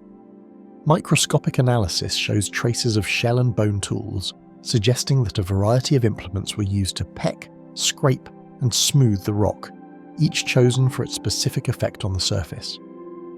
The presence of wear patterns and residues indicates repeated use of these tools over time, implying specialised knowledge and a level of craftsmanship that modern observers can only speculate about. These subtle clues illuminate the painstaking care and ingenuity required to produce images that have endured for centuries. Some panels appear near waterways or atop ridges, implying they were placed for observation, ritual, or communication, yet the logic behind their placement remains elusive. In a few locations, carvings align with sightlines to bays, inlets, or other clusters, as though they were part of a network whose rules have been lost. Others occupy spaces that would have been hidden or inaccessible without deliberate effort, suggesting symbolic significance that was not intended for casual viewing. The spatial decisions that govern their location invite speculation about mobility, sacred geography, or encoded information, but certainty is forever beyond reach. Subtle differences in depth, style, and weathering indicate that many carvings were created across multiple generations, forming layers of meaning now impossible to untangle. Older, more eroded carvings sometimes lie beneath fresher images, hinting at periods of reuse or reinterpretation. This palimpsest of stone adds a temporal dimension to the mystery. Successive inhabitants may have recognized earlier work as significant, contributing new motifs while leaving previous figures partially visible. Such layering complicates dating and interpretation, but enriches the story, emphasizing continuity and cultural memory, even when the specific narratives have faded. Oral histories of the Alitak people hint at stories of sea spirits and ancestral lessons encoded in the rock, offering tantalizing glimpses that resist full translation. Elders recount tales of powerful animals, guardian figures, and moral exemplars, some of which bear resemblance to motifs carved into the stone. Yet these narratives rarely map one-to-one onto the surviving images, leaving interpretation partial and speculative. The persistence of oral memory alongside silent rock suggests that the carvings may have functioned as a visual complement to spoken story, reinforcing lessons, cosmology, or seasonal knowledge within the community. Wind, rain, and seasonal freeze-thaw cycles have softened or erased details over centuries, while human contact, both accidental and deliberate, has further altered the surfaces.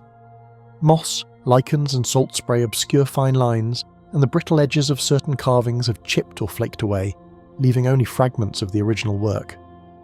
Early explorers, collectors, and even modern visitors have sometimes added graffiti or made casts, unintentionally damaging context-critical features.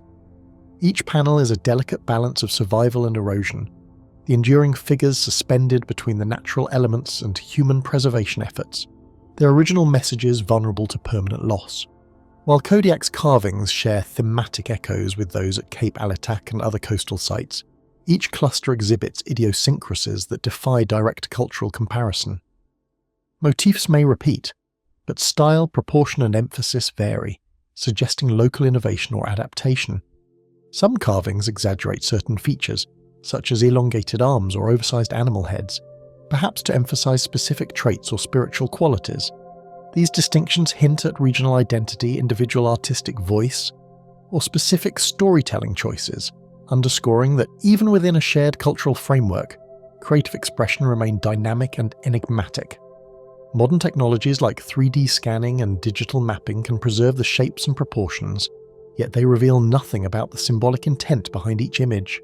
Scholars can measure angles, assess weathering, and reconstruct broken panels, but understanding the full significance of the carvings demands knowledge that has been irretrievably lost. Despite decades of archaeological study and careful documentation, the carvings continue to resist complete interpretation, reminding observers that not all knowledge is recoverable from material remains alone. The stone panels endure as silent storytellers, preserving messages whose full voice may never be heard. The mysterious wooden toys and effigies at Nunalleq. Amid the windswept estuaries of southwestern Alaska, where the Kvichak River spills into the Bering Sea, an extraordinary discovery whispers of lives long vanished yet meticulously preserved in the quiet embrace of peat. At Nunalleq, a site near the modern village of Quinhagak, archaeologists have unearthed an astonishing collection of carved wooden objects, a trove of toys, effigies and ritual items that belong to a society whose symbols and meanings have largely evaporated from memory. Unlike the fragmented remains often encountered in Alaskan archaeology, the Nunalleq artifacts appear almost intact, their delicate forms shielded by centuries of wet, oxygen-poor soil that slowed decay. What they reveal is a culture deeply invested in expression and imagination, yet one that communicates in a language now lost to time. The site itself is deceptive in its simplicity. Once a small coastal settlement of the Yupik people, Nunalleq's modest house foundations and remnants of communal structures offered few hints of the extraordinary treasures hidden beneath layers of silt and peat.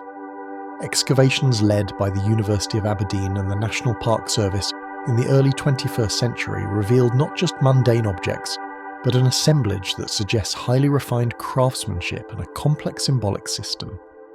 Among the items, tiny wooden figures portray humans, animals, and hybrid creatures that merge the familiar and the otherworldly. These effigies, often no larger than a hand, were carved with precision and care, showing details of clothing, posture, and even facial expression.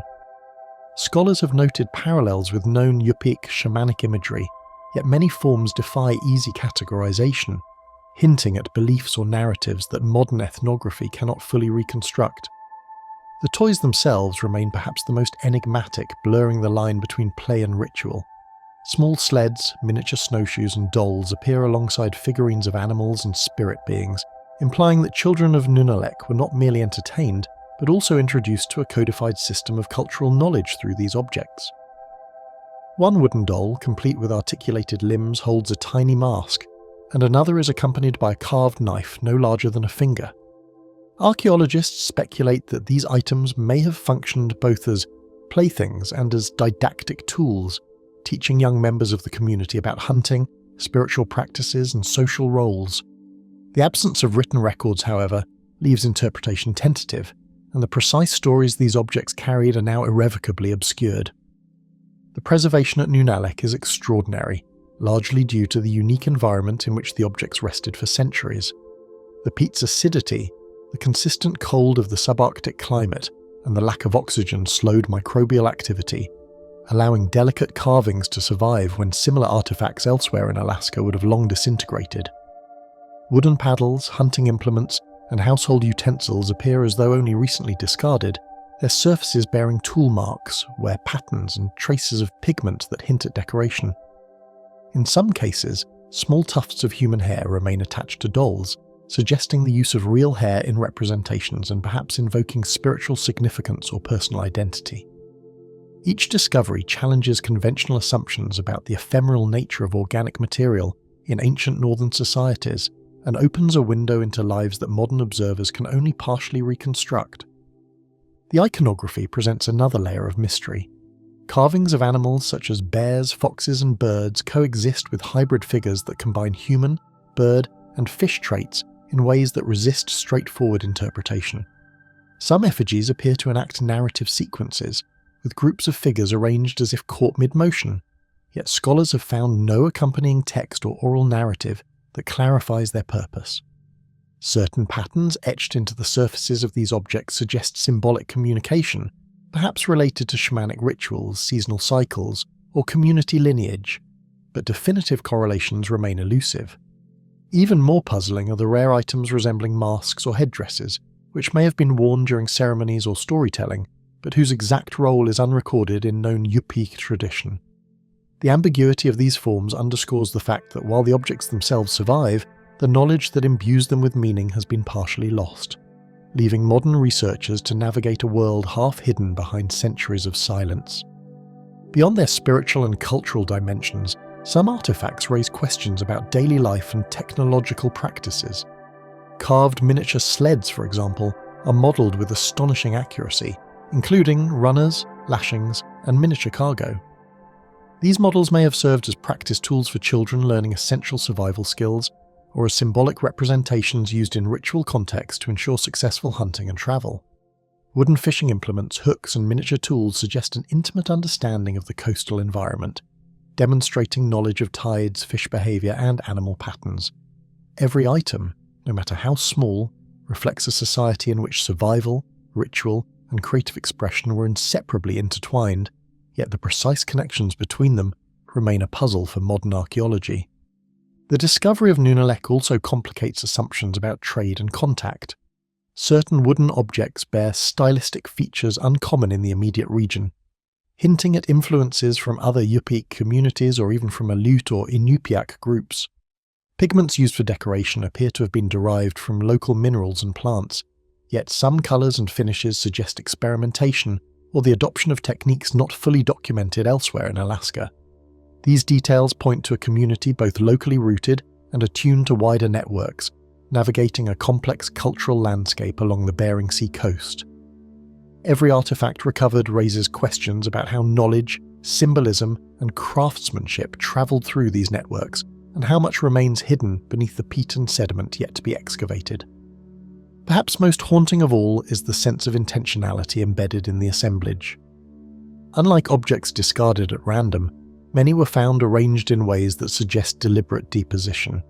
Some effigies were placed in clusters within house floors, while others were interred with objects of daily use or ritual significance. These patterns imply conscious choices about what to preserve, what to hide, and what to communicate across generations. Modern excavation exposes them to daylight, but the people who made them must have known the fragility of wooden peat, embedding meaning in forms that were designed to endure yet remained secret.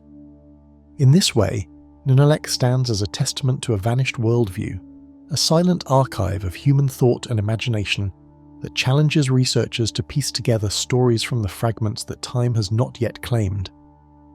In the end, Nunalleq offers both revelation and frustration, for every meticulously carved toy or effigy illuminates aspects of ancient life while simultaneously reminding us of how much has been lost. Archaeologists can analyse tool marks, pigment residues, and contextual associations, but they cannot fully decode the symbolic logic, the myths, or the intentions that guided these objects' creation. Even the most complete artefacts serve as fragments of a narrative that resists final interpretation, a culture speaking in forms no longer fully understood. As the Bering Sea winds sweep across the estuary, carrying echoes of lives long gone, the wooden figures of Nunalleq wait silently, holding secrets that may never be fully unlocked. An unseen, untouched figure within the peat may protect the next story, one with the power to challenge everything we know about this forgotten world. Ancient hearth pits of Cape Prince of Wales. Deep impressions scar the tundra near Cape Prince of Wales, circular depressions filled with charcoal and fire-cracked rock that hint at human activity erased by centuries of wind and soil. At first glance, the barren landscape offers little to suggest habitation, yet the pits themselves testify to deliberate actions whose purpose remains elusive. Their isolation from known village sites or dwelling remains suggests episodic activity, perhaps ritual or seasonal, performed in a way that left minimal trace beyond the hearths themselves. Even their precise placement within the tundra hints at a knowledge of terrain, resources, or celestial markers that contemporary observers struggle to reconstruct. Archaeologists approach these features with both awe and puzzlement, aware that the hands which shaped them have vanished from memory, leaving only these enigmatic scars in the earth. The first surveys revealed more than just shallow marks in the earth.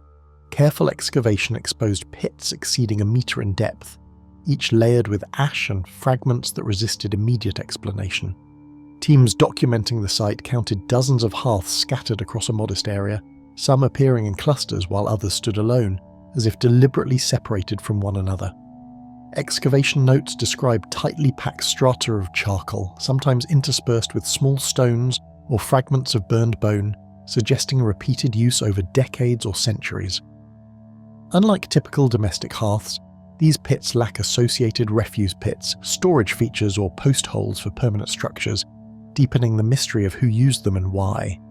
Within the hearths, stones blackened by repeated fires lay alongside fragments of bone and traces of plant matter, preserving a record of repeated gatherings whose purpose has long been obscured. Some stones show evidence of thermal fracturing beyond what would be expected from ordinary cooking fires, hinting at rituals involving intense heat or controlled burning. Small traces of charred salmon and caribou bones suggest meals, yet their combination and arrangement are unusual, potentially signifying ceremonial rather than purely subsistence-related consumption. Even more perplexing are hearths containing minute impressions of vegetal material, perhaps bark or grasses, whose role, insulation, ritual or fuel remains uncertain. Each layer of ash and debris reads like a fragment of a forgotten story, yet the meaning of the story itself has been lost in time. Comparisons with oral histories and ethnographic records suggest echoes of ceremonial fires or ritual feasting, yet no documented tradition fully accounts for the scale or arrangement of these pits.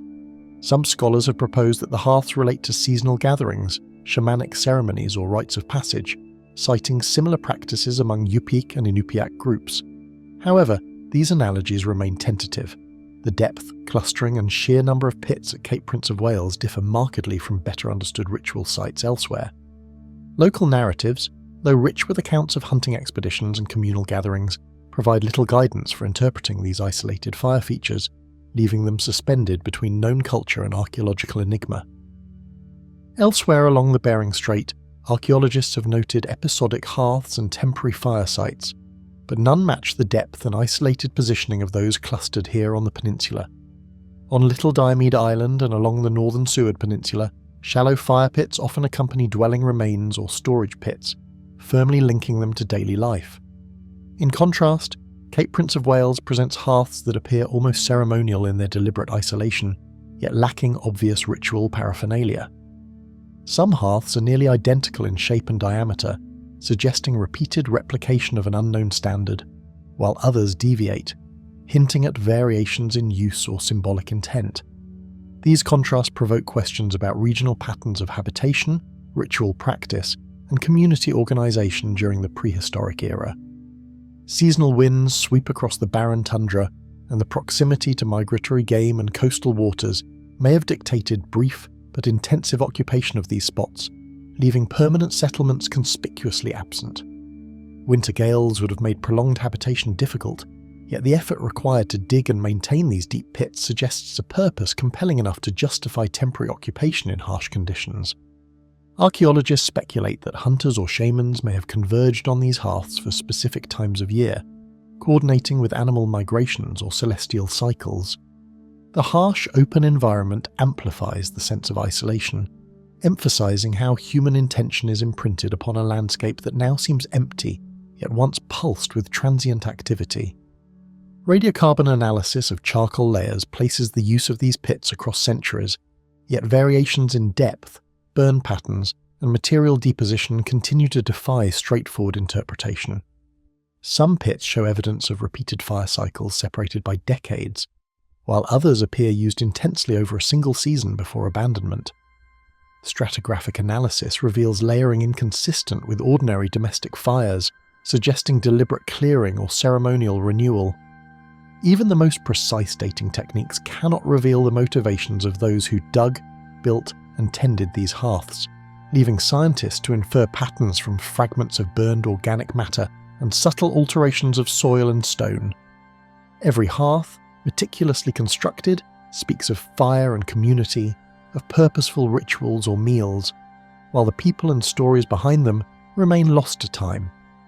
The pits, silent and sombre, mark acts of human presence that do not fit neatly into conventional archaeological categories, evoking a civilization or set of practices that time has largely concealed.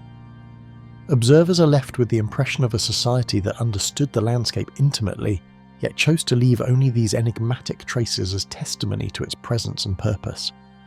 The tundra hides the memory of ancient fires, its earth silently waiting for the next secret to emerge. Sunken village traces on southeast shorelines. The shoreline appears ordinary at first, yet careful eyes detect gaps where homes and villages once stood, now swallowed by rising waters. Low tides and sonar imaging reveal faint traces of timber pilings and stone alignments, arranged in patterns that suggest deliberate human planning, yet the settlements themselves remain invisible to casual observers. These vanished communities, scattered along the fjords and inlets of southeast Alaska, are silent witnesses to centuries of environmental change, their presence remembered only in fragmentary physical evidence and the whispered stories of indigenous peoples who recall villages lost to tides that never rest. Even the faintest evidence, a worn stone or submerged post, carries the weight of generations now obscured, hinting at lives lived in intimate connection with a coastline that no longer exists in the same form. Stone alignments, fragmented timber and submerged midden deposits hint at careful planning, leaving an incomplete map of vanished human activity. Archaeologists note clusters of foundation stones and posts in shallow bays, some aligned as if streets or dwellings once followed them. Layers of organic sediment preserved under anaerobic conditions retain shells, charred wood, and occasional bone fragments, offering glimpses of meals and daily life that unfolded long before modern records. Despite the richness of these clues, the absence of intact structures or continuous occupation evidence challenges any attempt to reconstruct a full picture of these communities, leaving a puzzle only partially solved. In some instances, stones appear deliberately placed to stabilize dwellings against tidal currents, suggesting knowledge of both architecture and hydrodynamics that modern observers can only speculate about. Sediments tell a slow story. Centuries of rising tides and shifting soils gradually obscured footprints that once marked the rhythm of daily life. Radiocarbon analysis of shell and charcoal fragments places some of the submerged settlements as early as the first millennium CE, while other sites appear far more recent, suggesting episodic occupation influenced by local resource availability and climate fluctuations. Geological studies show that post-glacial rebound and sea level rise reshaped the coastline over centuries, steadily encroaching on village sites and reshaping the very ground people once walked upon. Each layer of sand and silt represents not just time, but the erasure of stories once lived along these shores. Submerged stratigraphy preserves more than just physical traces. It hints at seasonal patterns of fishing, shellfish gathering, and the occasional communal fire, all gradually erased by tides and sedimentation. Scattered shells and remnants of fish traps suggest seasonal feasts and the intricate knowledge required to harvest the sea's bounty along these rugged coasts. Archaeologists have found evidence of clams, mussels and salmon processed in ways indicating communal activity, perhaps ceremonial as well as practical. The alignment of wooden posts and stone features hints at fish corrals or other coastal engineering projects designed to maximize access to marine resources. Midden layers reveal careful disposal of food waste, and some areas contain small amounts of ochre or pigment, suggesting symbolic or decorative practices. Yet, without complete dwellings or storage structures, scholars are left to infer patterns from fragments, imagining families and communities whose daily existence has largely been lost beneath the waters. Even the size and spacing of these features provoke questions. Were they family-based structures, communal halls, or temporary shelters built for seasonal occupation? Local narratives speak of entire communities claimed by the water, their stories preserved only in whispered memories and ceremonial recounting. Tlingit and Haida oral histories speak of villages submerged during storms, or gradually overtaken by encroaching tides, with survivors relocating inland. These stories do not provide precise coordinates or dates, but when compared with archaeological findings, they offer a remarkable consistency in describing coastal disappearance. Elders recall seasonal movements dictated by salmon runs, shellfish abundance, and storms that forced migrations, reinforcing the notion that environmental change shaped human behavior. The interplay between memory and material evidence amplifies the mystery. Humans once lived in harmony with these shores, yet the physical traces of that life are now enigmatic and incomplete. Modern sonar imaging and sediment coring reveal hidden foundations, yet the fragments can speak only in riddles, leaving scholars to assemble a partial reconstruction. Surveys reveal wooden posts in shallow waters arranged with geometric regularity, suggesting longhouses or communal structures. Stone rows and aligned boulders indicate possible pathways, boundaries, or defensive arrangements. Researchers have documented remnants of alder and spruce timbers, preserved in cold water, sometimes showing cut marks or shaping consistent with construction practices. Despite these discoveries, currents and sedimentation have scattered or buried many features, obscuring relationships between individual elements. Each excavation raises new questions. What was the population size? How long did they occupy the site? And what factors prompted abandonment? Some submerged features persist while neighbouring structures have vanished entirely, hinting at unpredictable interactions between human construction and the shifting coastline. Inlets once protected by natural barriers may have succumbed to tidal erosion, while elevated sections survived partially intact. Archaeologists also note that organic preservation is uneven. Some sites retain charred wood or shell, while others are entirely stripped, leaving only ghostly impressions. Storm surges, winter ice movement, and gradual subsidence further complicate the record, challenging any attempt to form a continuous narrative of life along these shores. Each anomaly suggests both the ingenuity and vulnerability of past communities, reminding modern observers of how easily human effort can be claimed by nature.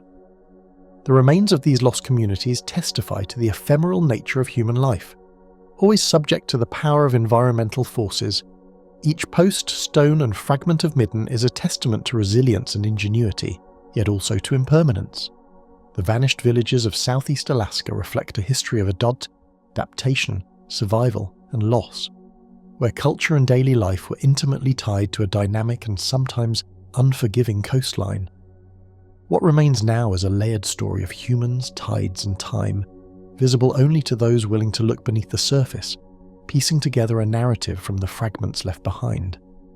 Even a single stone, half buried and blackened by centuries underwater, hints at lives lived, decisions made, and the inexorable passage of history that no human hand can fully reclaim.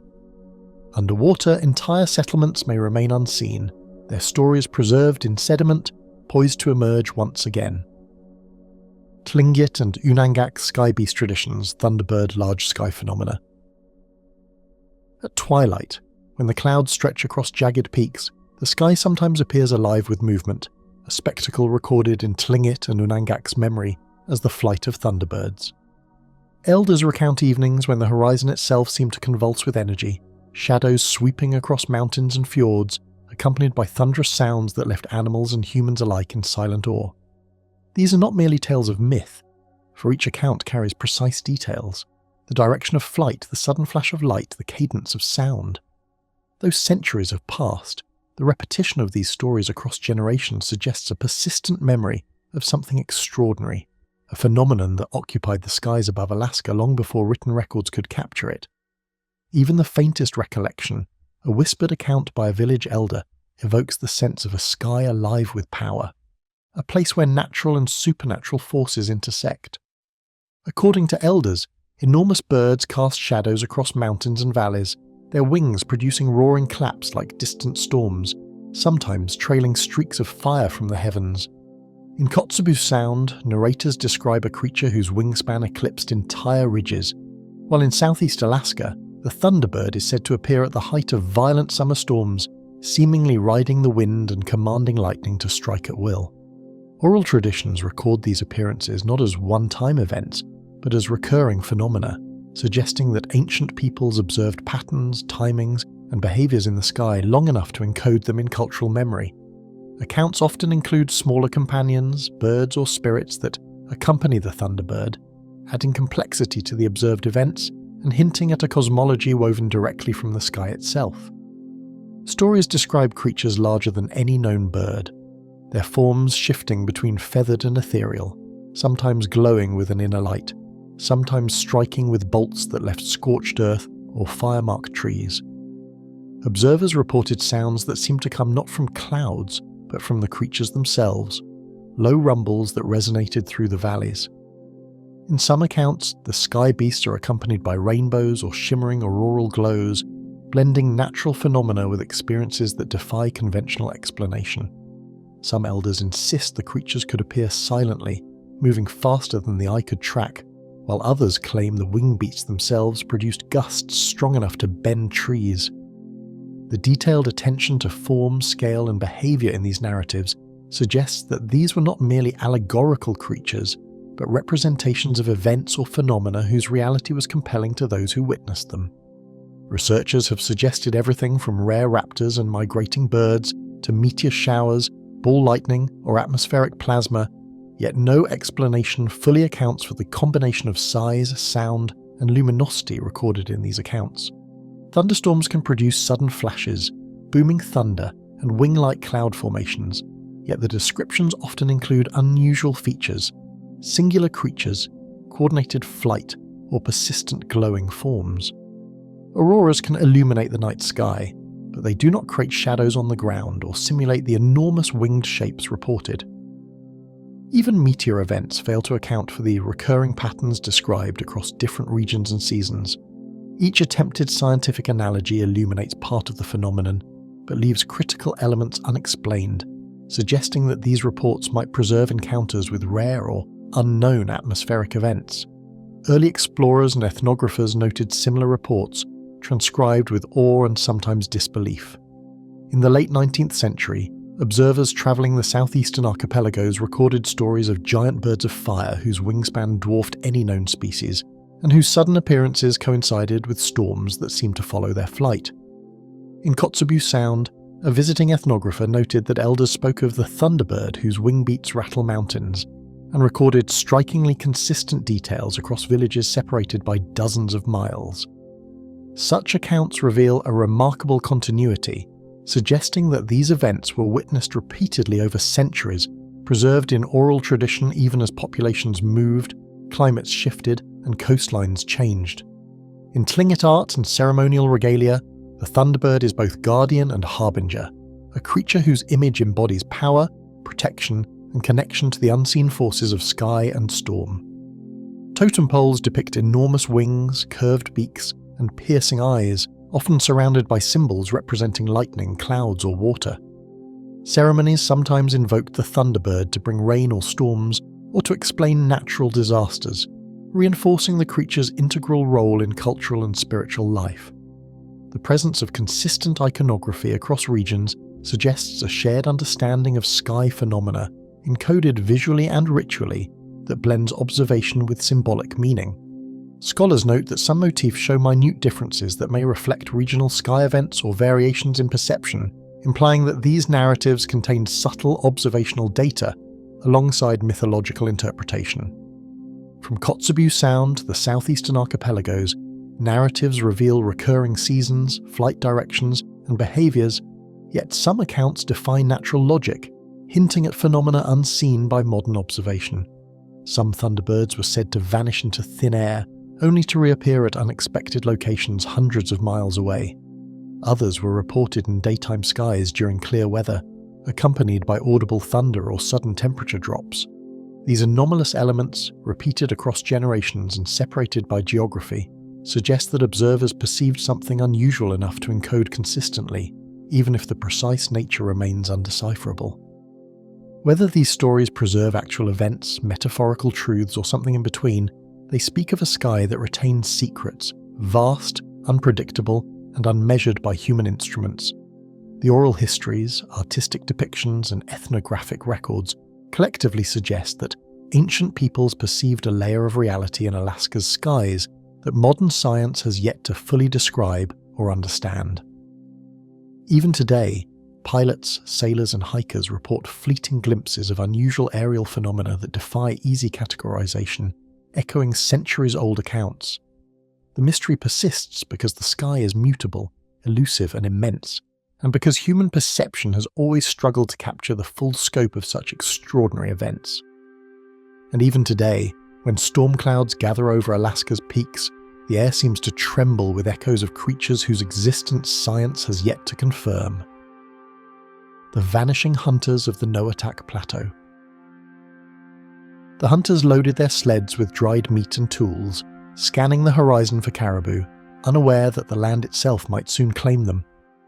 Their paths followed generations of tradition, tracing routes mapped in memory rather than on paper.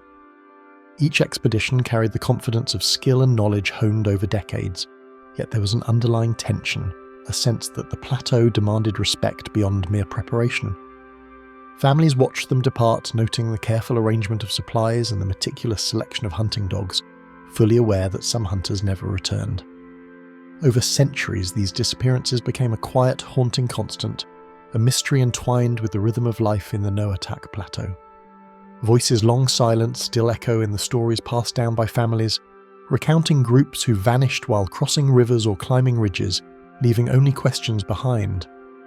One elder described a party of 5 hunters who set out at first light, chasing a herd of caribou across rolling tundra. By nightfall, the sun had dipped below the horizon, yet the hunters failed to make camp, and no fires were lit. Another tale tells of a pair tracking salmon along a swollen river. The next morning, the village discovered their sleds abandoned at the bank, their catch untouched, their footprints ending abruptly in the snow.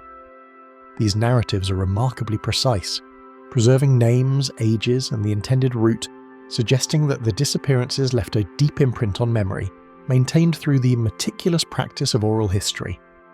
Scattered remnants, a snapped sled runner, a broken hunting knife, or a single glove, offer glimpses of interrupted journeys but refuse to reveal the hunter's ultimate fate. Archaeologists occasionally uncover tiny fragments that hint at human presence, a cache of dried fish uneaten, a footprint frozen in a temporary melt patch, or a partially dismantled tent. Yet these finds are isolated, disconnected, and fleeting, providing more intrigue than answers. The absence of complete camps, of skeletal remains, or even traces of survival efforts transforms each discovery into a haunting puzzle, a reminder that something about these vanishings lies beyond conventional explanation. Wind-driven snow concealed treacherous crevices, rivers could rise without warning, and sudden storms transformed the familiar into the unknowable. Yet some disappearances seemed untouched by natural dangers. Seasonal hazards shape the plateau's environment. Spring thaw undermines frozen ground, winter blizzards can obliterate tracks overnight, and summer storms suddenly flood lowlands and river crossings. Experienced hunters were trained to read the signs, to recognize subtle changes in weather or the sound of shifting ice. But even their knowledge could not prevent the inexplicable vanishing of entire parties.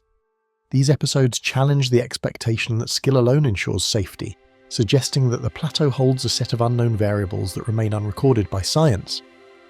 Decades apart, families report similar vanishings in the same passes and valleys, suggesting a mystery embedded in the plateau itself rather than mere chance.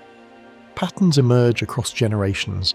A hunting party disappears in early spring near a certain ridge, another in late summer along a river valley that appears safe by all accounts. Oral histories from different villages correlate these incidents, revealing a repetition that is difficult to attribute solely to coincidence or environmental hazards. Even in the most isolated corners, elders speak of vanished hunters, and in doing so, hint at a plateau that defies complete human comprehension, a place where absence itself becomes a defining feature. Through satellite analysis, frozen trail surveys, and oral testimony, researchers have tried to account for the absences, yet predators, weather, and human error fail to offer a full explanation. Wolves and bears patrol the tundra, and sudden storms can incapacitate a traveller. Yet these accounts fail to reconcile the disappearance of entire groups, often leaving equipment, game, and camp intact. Some suggest that geomagnetic anomalies could interfere with navigation, causing parties to become disoriented, or that rapid onset hypothermia might prevent survival in even mildly cold conditions. Still, none of these explanations encompasses the recurring, pattern-based nature of the vanishings, leaving scholars and locals alike uneasy with the unresolved questions.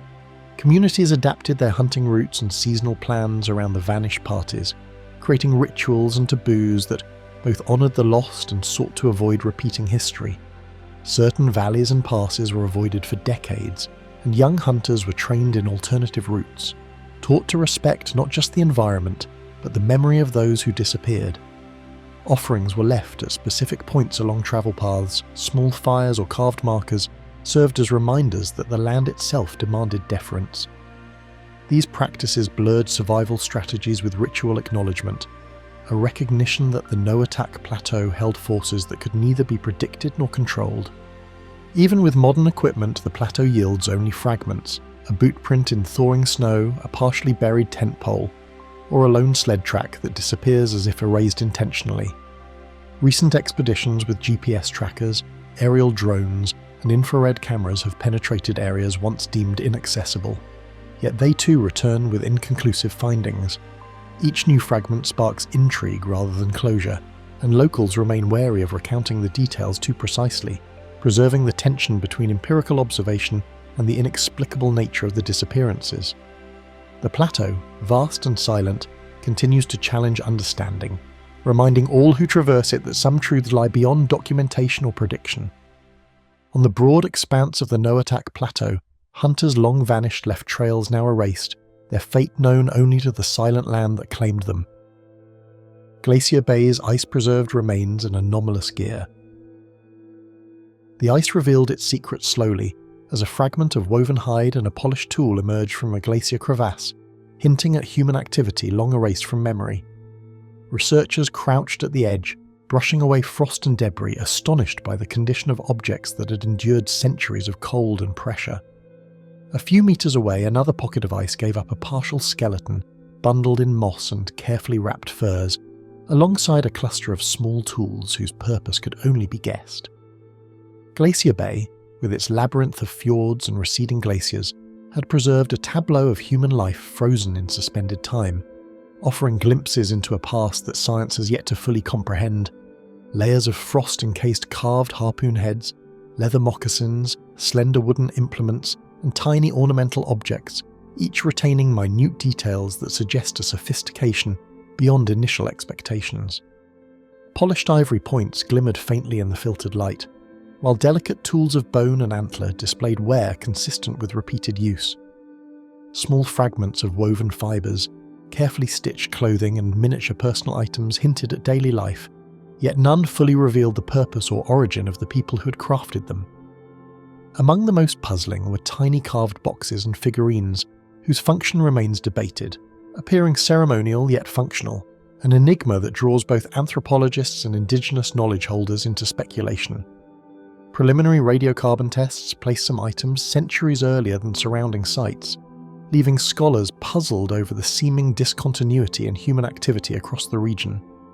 Sediment and ice layers surrounding the artifacts suggested cycles of glacier advance and retreat, periods of abandonment, and intermittent human presence. Tools that resembled known maritime implements were found alongside objects of unknown design, creating a mosaic of material culture that resists simple classification. In some instances, stratigraphy indicated that items were deposited in layers separated by decades or even centuries, creating a jumbled timeline that challenges traditional archaeological models of settlement and migration. The combination of permafrost, glacial burial, and cold, calm waters created a perfect archive, freezing materials in time yet stripping them of contextual markers that might clarify their origin. Objects that should have decayed were preserved with startling clarity. Moccasins remained supple, wooden handles retained their shape, and woven fibres preserved patterns invisible to the naked eye before careful cleaning. Ice stratification created microclimates around certain artifacts, maintaining their condition even as nearby pockets melted. Yet while the ice protected these items from deterioration, it also obscured their story, isolating them from associated tools, dwellings, or human remains that might explain. The glacier acted as both archivist and enigma, offering fragments without narrative and leaving interpretation suspended in the quiet cold. Certain implements bore wear patterns indicating repeated use, yet their design did not match any known ethnographic tradition, raising questions about lost technologies or forgotten practices. Harpoon heads with unusual barbs, knives with distinctive curves, and slender digging tools displayed a level of specialization not seen in comparable sites. Small carvings resembling animals, abstract forms, or celestial symbols suggested symbolic meaning, though no oral history or historical record provides a clear explanation. Even the smallest item, such as a miniature carved figurine or a decorative bead, seemed deliberate in its crafting, hinting at a human presence with customs, priorities, and skills that have been almost entirely erased from memory. Tiny talismans and fragments of ornamented bone, preserved beneath Glacier Bay's ice, hint at a symbolic world far richer than their small forms suggest. Archaeologists have found these miniature artifacts alongside practical tools, indicating that they were carried, used, and possibly traded rather than merely left behind. Some talismans depict abstract shapes resembling marine animals or stylized celestial motifs, echoing patterns found in distant coastal sites yet rendered in unfamiliar styles. Microscopic examination reveals fine incision marks and traces of red ochre or other pigments, suggesting ritual or aesthetic use. These findings imply that the people of Glacier Bay engaged in cultural practices that combined utility, symbolism, and artistic expression, leaving behind artifacts whose full significance remains mysterious. Bone, sinew, and rare mineral fragments offer subtle evidence of connections to distant coastal areas, pointing to trade or migration networks largely erased elsewhere. Certain shells and marine fossils originated hundreds of kilometers from Glacier Bay, and pieces of obsidian likely came from interior Alaska, pointing to movement or exchange that defies current understanding. The assemblage suggests either an extensive trading network, a nomadic population capable of long-range travel, or groups whose settlement patterns have vanished entirely. Each new find adds complexity, showing that human presence in the region was both broader and more sophisticated than previously recognized. Even the most sophisticated imaging and chemical analysis could not resolve whether some items were ceremonial, practical, or something entirely unknown to the historical record. Microscopic study revealed residues from plant matter, animal fats, and even traces of pigments, hinting at dietary habits or decorative practices. However, no pattern aligned completely with known cultures, leaving each artifact's function tantalizingly unresolved. The coexistence of practical tools and delicate, carefully decorated objects suggests that everyday life and ritual were closely intertwined, but the specifics remain hidden, preserved in ice that guards its secrets. As each finding challenges previous assumptions, researchers tread carefully while the glacier continues to reveal only fragments of an unfinished story. Oral accounts from indigenous communities often provide guidance and insight, yet even these are fragmentary, hinting at practices or journeys whose full scope has been lost. As ice retreats, new finds emerge, prompting excitement and speculation, yet they offer only partial illumination. Each expedition underscores both the richness of preservation and the profound difficulty in interpreting what has been frozen for centuries.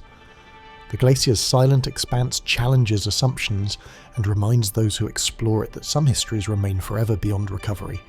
The shifting ice conceals remnants whose makers and purpose have disappeared, leaving history suspended in a frozen stillness. Submerged shell-midden ridges of the Alaska Peninsula. Centuries of tidal push and storm-driven sediment have layered the peninsula in shells and stones, transforming human habitation into a shifting palimpsest that resists interpretation. Along the southeastern stretches of the Alaska Peninsula, faint ridges rise and fall with the tides, remnants of settlements now mostly erased by rising seas. Archaeologists wading through shallow waters or tracing the contours at low tide uncover fragments of what were once thriving coastal communities, preserved in patterns of shells, bone and stone. Each ridge suggests labour, intention and daily life, yet the overall settlement has been lost to time, leaving only cryptic signals for modern eyes to decipher. Within compressed layers of oyster, clam and mussel shells, fragments of bone, tools and fire-cracked rock hint at a history told out of sequence, defying the chronology archaeologists expect. Some layers contain densely packed shells, while others are sparsely scattered with small tools or carved fragments, suggesting intermittent occupation or ritual activity. Tiny perforated shells and carved bone fragments appear alongside domestic refuse, as if symbolic and practical practices coexisted, now frozen in time beneath layers of sediment. The unusual arrangements and repeated deposition of certain materials hint at intentionality, but the precise motivations behind these midden patterns remain unknown. From the shifting sands, carved fragments of bone and antler occasionally surface, bearing markings that hint at symbolic or ceremonial significance rather than purely functional use. Among the shell deposits, researchers have uncovered small objects etched with abstract patterns, geometric lines, and animal motifs. Some carvings resemble marine mammals, birds, or hybrid creatures rarely seen in other Alaskan sites, hinting at a shared symbolic vocabulary or ritual practice lost to history. Microscopic analysis shows traces of pigments, possibly red ochre or charcoal, indicating intentional colouring.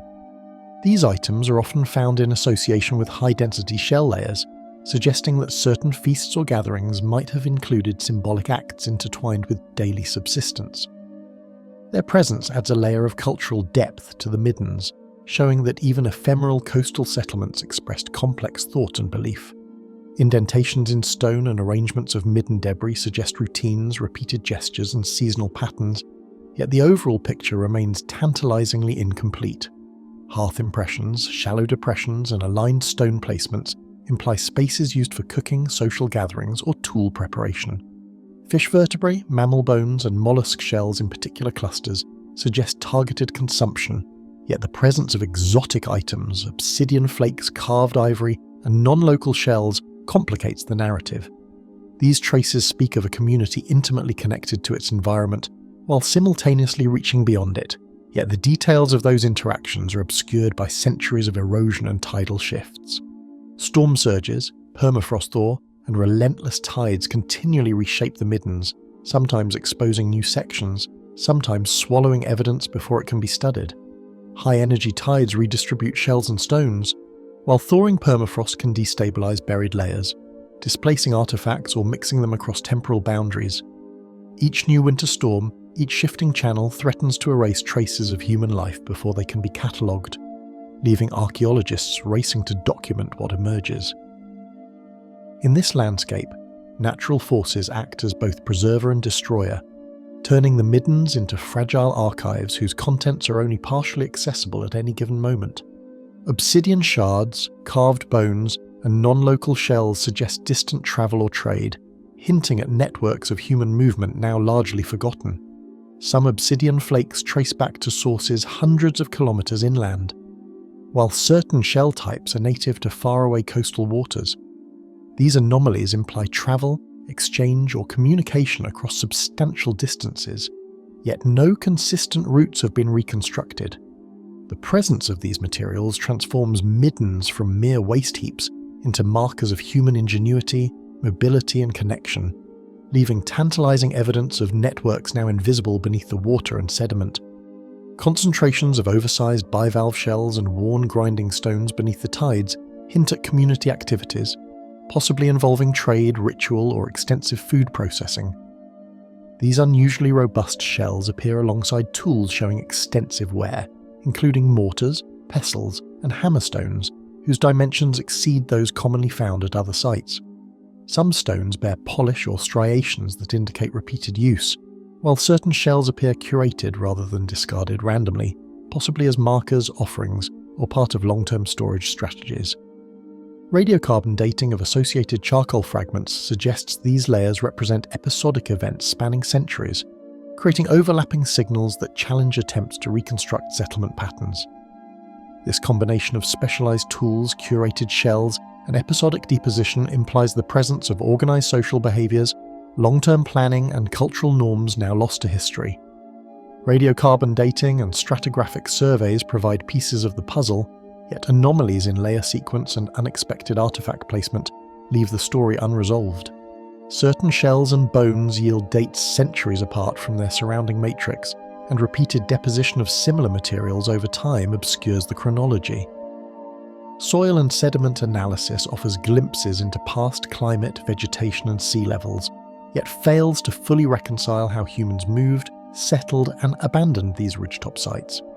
Each layer offers tantalizing evidence, but none provides a complete picture, leaving the Alaska Peninsula's coastal past partially visible and partially enigmatic. The middens speak in fragments, pointing toward dietary habits, ceremonial activity, or social organization, yet each interpretation is partial, provisional, and debated among experts. Repeated patterns in shell deposition may indicate seasonal gatherings, ritual feasts, or long-term habitations, but the absence of complete dwellings or skeletal remains complicates interpretation. Microscopic analysis reveals traces of burnt plant matter, pigments, and residues from marine species, suggesting complex culinary and symbolic practices. Yet, without full context, every hypothesis remains speculative, each discovery prompting as many questions as it answers. Researchers, local communities, and shifting tides continue to interact with these layered remnants, revealing some secrets while concealing countless others beneath sand and sea. Indigenous oral histories occasionally offer insight into vanished settlements, though precise correlations are rare and often fragmentary. Modern mapping and underwater sonar uncover linear patterns and shell concentrations, but the picture remains incomplete. Each low tide, storm, or study expedition offers a partial glimpse of lives long erased, reinforcing that human history along these shores is both ephemeral and enduring, visible yet hidden, tangible yet elusive. And beneath the waters and sands of the Alaska Peninsula, the traces of vanished communities endure, quietly challenging those who seek to reconstruct the lives they once lived. the little-documented flint and lithic outliers. Each chipped flint and carefully shaped lithic fragment seems to carry a story of hands that worked deliberately, yet vanished from memory long ago. In remote corners of Alaska, archaeologists occasionally uncover flakes, cores, and small tools whose presence defies expectations, appearing far from known settlements or quarries. These artifacts, often isolated and seemingly random, hint at movements, experiments, or cultural expressions that modern surveys struggle to reconstruct. Unlike densely layered middens or hearths, these scattered pieces do not provide continuous occupation evidence. Instead, they act as faint markers of activity, suggesting that ancient people travelled, exchanged, or created far beyond what the surviving record typically shows. Each fragment is a whisper from a forgotten past, an intentional act frozen in time, leaving observers to speculate on the journeys and decisions that produced it. The sharpness of edges and symmetry of flakes suggest skill rarely seen in nearby contemporaneous sites, hinting at forgotten methods of shaping and control. Some tools are elongated, thin, and precisely worked, while others show irregular but deliberate modifications that may reflect experimental techniques. Where patterns indicate repeated handling or resharpening, implying a long functional life. In some cases, tiny perforations or unusual notches suggest purposes that cannot be fully interpreted, perhaps for hunting, cutting, or even symbolic or ritual use. The care and precision of these small objects contrast sharply with their isolation, creating a tension between technical mastery and enigmatic context. Appearing in isolation, fragments often lie hundreds of kilometres from any known settlement, raising questions about the routes that once connected them. A single obsidian flake may surface along a riverbank, a quartzite core on a ridge, with no sign of habitation nearby. These spatial anomalies suggest that humans moved extensively across Alaska, carrying tools deliberately or leaving them behind as markers of ephemeral activities. Such dispersion complicates efforts to reconstruct patterns of settlement, trade, or seasonal migration. They hint at vast, largely invisible networks of movement, stretching across tundra, river valleys, and coastal edges that modern archaeology only glimpses in fragments. At certain sites, clusters of small flakes appear alongside fragments of previously unseen tools, hinting that these locations served as temporary workshops or testing grounds, rather than permanent settlements. These clusters often contain microblades, tiny cores, and partially shaped implements that show evidence of on-site experimentation or repair, rather than final-use artifacts. Microscopic wear analysis reveals that some flakes were struck to test the sharpness or suitability of materials before being transported elsewhere. In several instances, these temporary workshops appear near high-ground vantage points or along strategic travel corridors, hinting that ancient Alaskans may have chosen sites for both practical and logistical reasons. The repeated presence of similar clusters across vast distances indicates that this behaviour was not isolated, but rather part of a broader, highly mobile approach to tool-making, where materials and skill were carried across landscapes in ways that challenge conventional archaeological models. Geochemical testing reveals that some of the stone originates from distant sources, materials that must have traversed immense distances through hands, rivers, and overland trails. Obsidian nodules trace back to interior volcanic formations hundreds of kilometres away, while exotic cherts and flints suggest coastal or even circumpolar origins. The presence of these materials far from their source underscores the breadth of human mobility, raising questions about trade, exchange, or long-range expeditions in a landscape now largely emptied of evidence. How these stones arrived, and what systems of social interaction carried them, remains a matter of conjecture. Microscopic striations and polished surfaces suggest repeated use, yet their exact purpose remains ambiguous, balancing between practical utility and potential ceremonial significance. Certain flakes show fine abrasion consistent with cutting hides or processing plants, while others bear irregular marks that may indicate ritual deposition or intentional shaping for symbolic reasons. Some cores were reworked multiple times, reflecting a culture of conservation and adaptation. The multiplicity of use patterns on artifacts that occur in isolation challenges archaeologists to determine the priorities and behaviours of those who wielded them, offering insight into technological decision-making long erased from the landscape. Without nearby habitation evidence or associated organic material, each outlier resists firm chronological placement, leaving archaeologists to speculate on context and meaning. Radiocarbon dating is often impossible without associated charcoal or bone, and the sedimentary context is typically minimal. These challenges make the artifacts simultaneously tantalizing and frustrating. They are tangible proof of human action but remain enigmatic in their temporal and cultural associations. Each discovery prompts more questions than answers, reinforcing the sense that ancient human behaviour in Alaska was far more complex, mobile and adaptive than the fragmentary evidence alone can reveal. Some artefacts resemble tools found along far-off coastal or interior regions, hinting at networks of trade, migration, or shared knowledge now obscured by time. Isolated finds of obsidian, basalt, or non-local chert suggest contact or movement between communities separated by vast distances. Comparisons with lithic assemblages from other circumpolar areas reveal stylistic and functional similarities, implying that knowledge or materials circulated along routes that leave barely a trace. These subtle connections are glimpses into a forgotten system of cultural interaction, one that may have facilitated the spread of techniques, ideas, or symbolic objects across Alaska long before modern settlement. Every flake and core serves as a subtle reminder that even isolated evidence can illuminate patterns of ingenuity, movement, and decision-making otherwise lost to history. The scattered nature of these finds, their craftsmanship, and their non-local origins speak to human adaptation, problem-solving, and long-range interaction in an environment that demanded skill and flexibility. Yet, the story remains fragmented.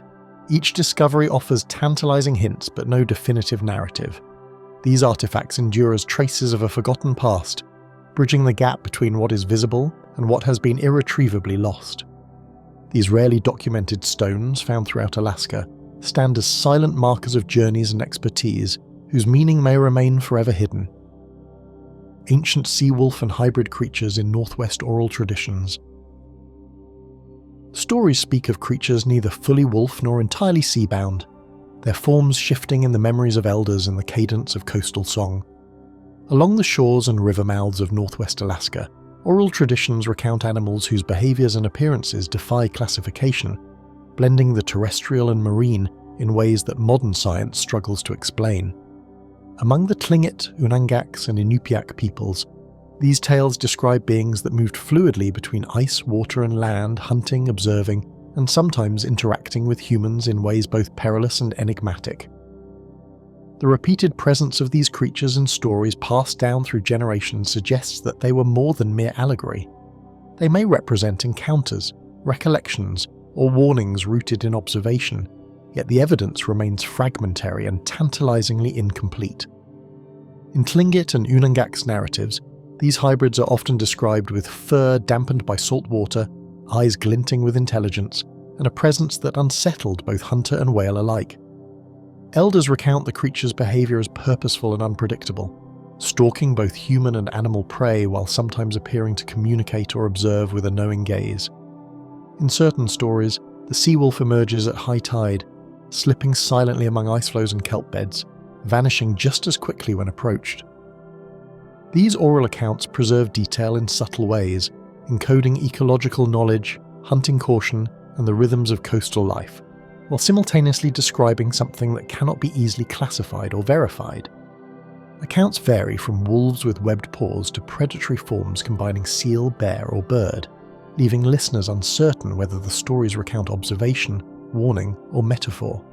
Some creatures are said to move in coordinated packs across land and water, while others operate alone, their behaviour reminiscent of both known predators and something entirely different.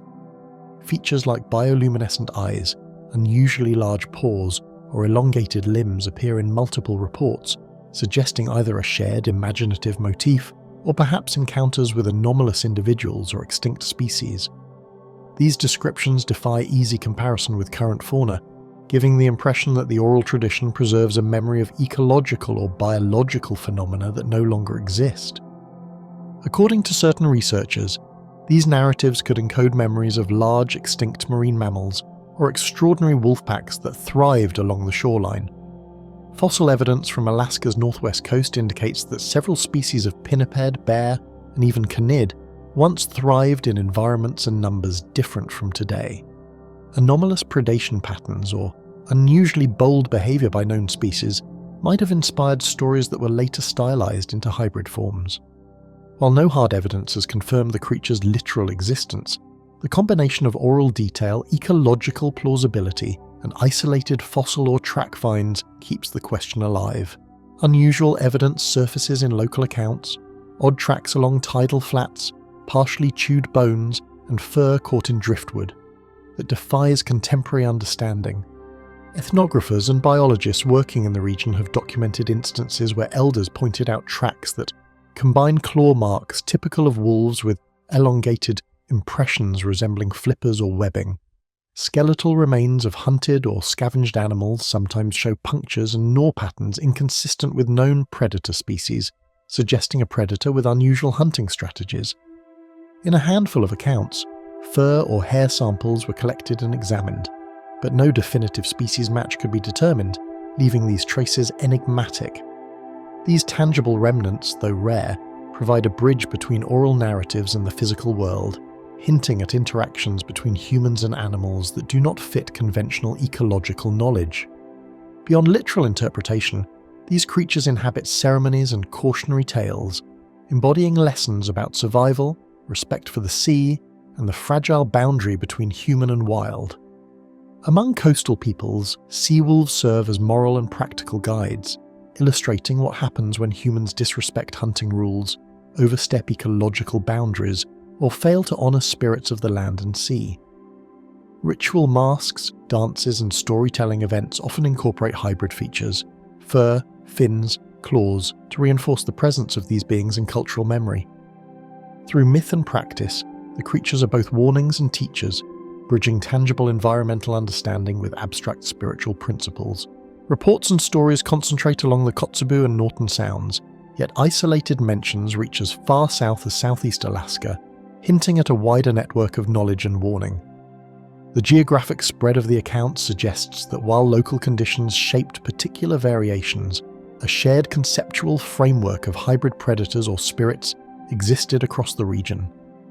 Differences in physical description, behaviour, and habitat may reflect localized ecological observations or storytelling variations, but the continuity of the core theme, a creature blending land and sea predation, remains striking. Such patterns point to a cultural memory that stretches across vast distances, preserving something beyond the ordinary bounds of species classification. Even in modern times, cryptozoologists and anthropologists record anecdotes from elders describing sightings or prints that do not match any known species, leaving scientific classification uncertain. Occasional photographs, tracks, or skeletal fragments spark debate, yet rarely provide definitive evidence. Some field researchers argue that these observations may reflect misidentified known animals under unusual circumstances, while others suggest that the repeated and consistent elements in oral traditions imply encounters with an unknown or extinct animal form. Whatever the truth, the persistence of these accounts indicates that the stories maintain a tangible grip on local memory, guiding perception of landscape, prey, and predator alike. Each tale, fossil hint, and eyewitness account amplifies the tension between oral memory and observable reality, revealing a spectrum of possibilities that may never be fully reconciled. They raise fundamental questions about how humans perceive, interpret, and memorialize unusual phenomena, particularly in regions as remote and ecologically complex as northwest Alaska. These hybrid sea wolves may embody ecological knowledge, collective imagination, or an actual but vanished species. In all cases, they remind us that human experience stretches beyond what can be easily measured or categorized. The creatures remain enigmatic because they inhabit the intersection of culture, memory, and nature, where certainty is always elusive. And as waves lap against forgotten shorelines, the sea wolf and its hybrids linger in the imagination, straddling the line between myth and a reality that has quietly slipped through time. The silent permafrost landscapes of the Yukon-Kuskokwim Delta. A sudden scrape of ice against a shovel reveals the edge of something carved, leaving researchers momentarily suspended between expectation and disbelief.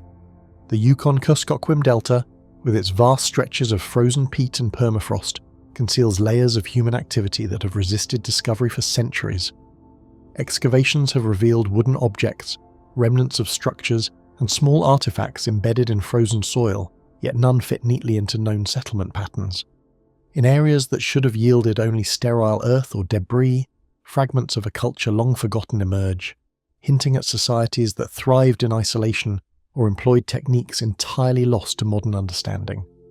The permafrost acts as a silent archivist, preserving evidence that is fragile, fragmented, and resistant to interpretation, leaving archaeologists both awed and perplexed by what might lie just beneath the surface. Emerging from the frozen earth, pieces of wood still carry the texture of centuries, defying the passage of time that should have erased them. Some of these fragments show traces of carving, others appear to have been part of functional objects such as sled runners or storage containers. Occasionally, small implements, perhaps used for food preparation, fishing or crafting, surface alongside these wooden pieces. In several sites, organic materials like braided sinew or preserved fibres cling to objects, offering rare insight into the tools and methods of craftsmanship. The level of preservation is extraordinary, allowing detailed examination of construction techniques and finishing methods that reveal a sophistication previously unrecognised in this remote region. Post holes appear where none were expected, faint impressions suggesting dwellings or ritual spaces built with care and now swallowed by time. Their spacing sometimes forms rectangular or circular outlines, implying architectural knowledge and deliberate planning. In a few areas, clusters of stakes or planks suggest communal or ceremonial structures larger than ordinary dwellings, though they often lack associated artifacts, challenging archaeologists to deduce their purpose. Permafrost has locked these impressions in place for centuries, yet melting ice and shifting peat occasionally expose new post holes, forcing scientists to reconsider assumptions about settlement density, mobility, and the scale of occupation in the delta. A slender figure slips from the soil into view, its form partially eroded but marked with lines that hint at meaning lost to generations. Tiny carvings, many no larger than a palm, depict abstract shapes or ambiguous animals. Some resemble birds, fish, or mammals, yet none match exactly known regional iconography. In rare instances, intricate geometric patterns suggest symbolic or ritual use, hinting at a worldview and a cultural system that modern observers can only speculate about. The juxtaposition of functional objects with these symbolic carvings raises questions about the interplay between daily life and spiritual or ceremonial practice, illustrating a depth of human activity that survives only through these fragile traces. Waterlogged silt shifts beneath excavation tools, reminding observers that the delta itself is a shifting archive, sometimes preserving, concealing evidence. Flooding, ice movement, and sediment deposition have repeatedly buried and revealed artifacts, leaving some finds isolated from their original context. In certain excavation sites, previously hidden wooden beams or carved objects appear only after winter melt or seasonal thawing, creating sudden moments of revelation that alter previous interpretations. The interplay of natural forces and human artifacts produces a landscape where timing is critical, and where what is preserved may never fully reveal the story of the people who left it behind. Clusters of tools and debris, revealed from frozen streams, appear to have been deliberately organised, suggesting purposeful human activity now long forgotten. These deposits sometimes include stone blades, harpoon heads, and wooden implements packed together in ways that suggest seasonal caching, ritual offerings, or emergency stores.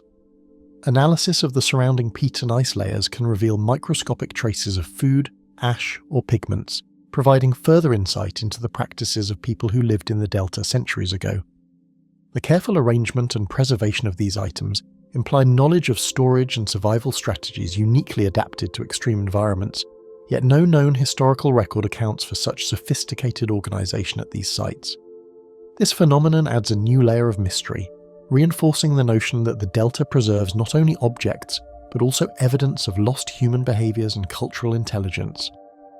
Each careful sweep of the trowel uncovers tiny clues, a shard, a carved token, or an arrangement of wood that refuses easy explanation. Animal bones intermingle with artifacts, offering hints about diet, hunting practices, and ritual offerings, while layers of peat and sediment provide indirect clues about environmental conditions and seasonal patterns. Some recovered items show signs of wear, repair, or repeated use, suggesting routines and practices repeated over generations. Yet other finds, perfectly preserved and never worn, hint at ceremonial or symbolic significance, complicating any simple interpretation of the sites. These discoveries convey not only practical knowledge but also the silent traces of beliefs, interactions, and human presence that remain frustratingly partial. Collections of items appear in clusters and alignments that suggest intentionality, yet dating and contextual evidence confound attempts to fit them into known historical frameworks.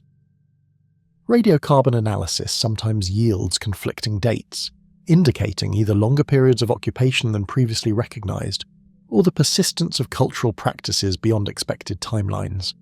Some artifact clusters appear near water channels or raised peak mounds, hinting at practical or symbolic placement in relation to the environment.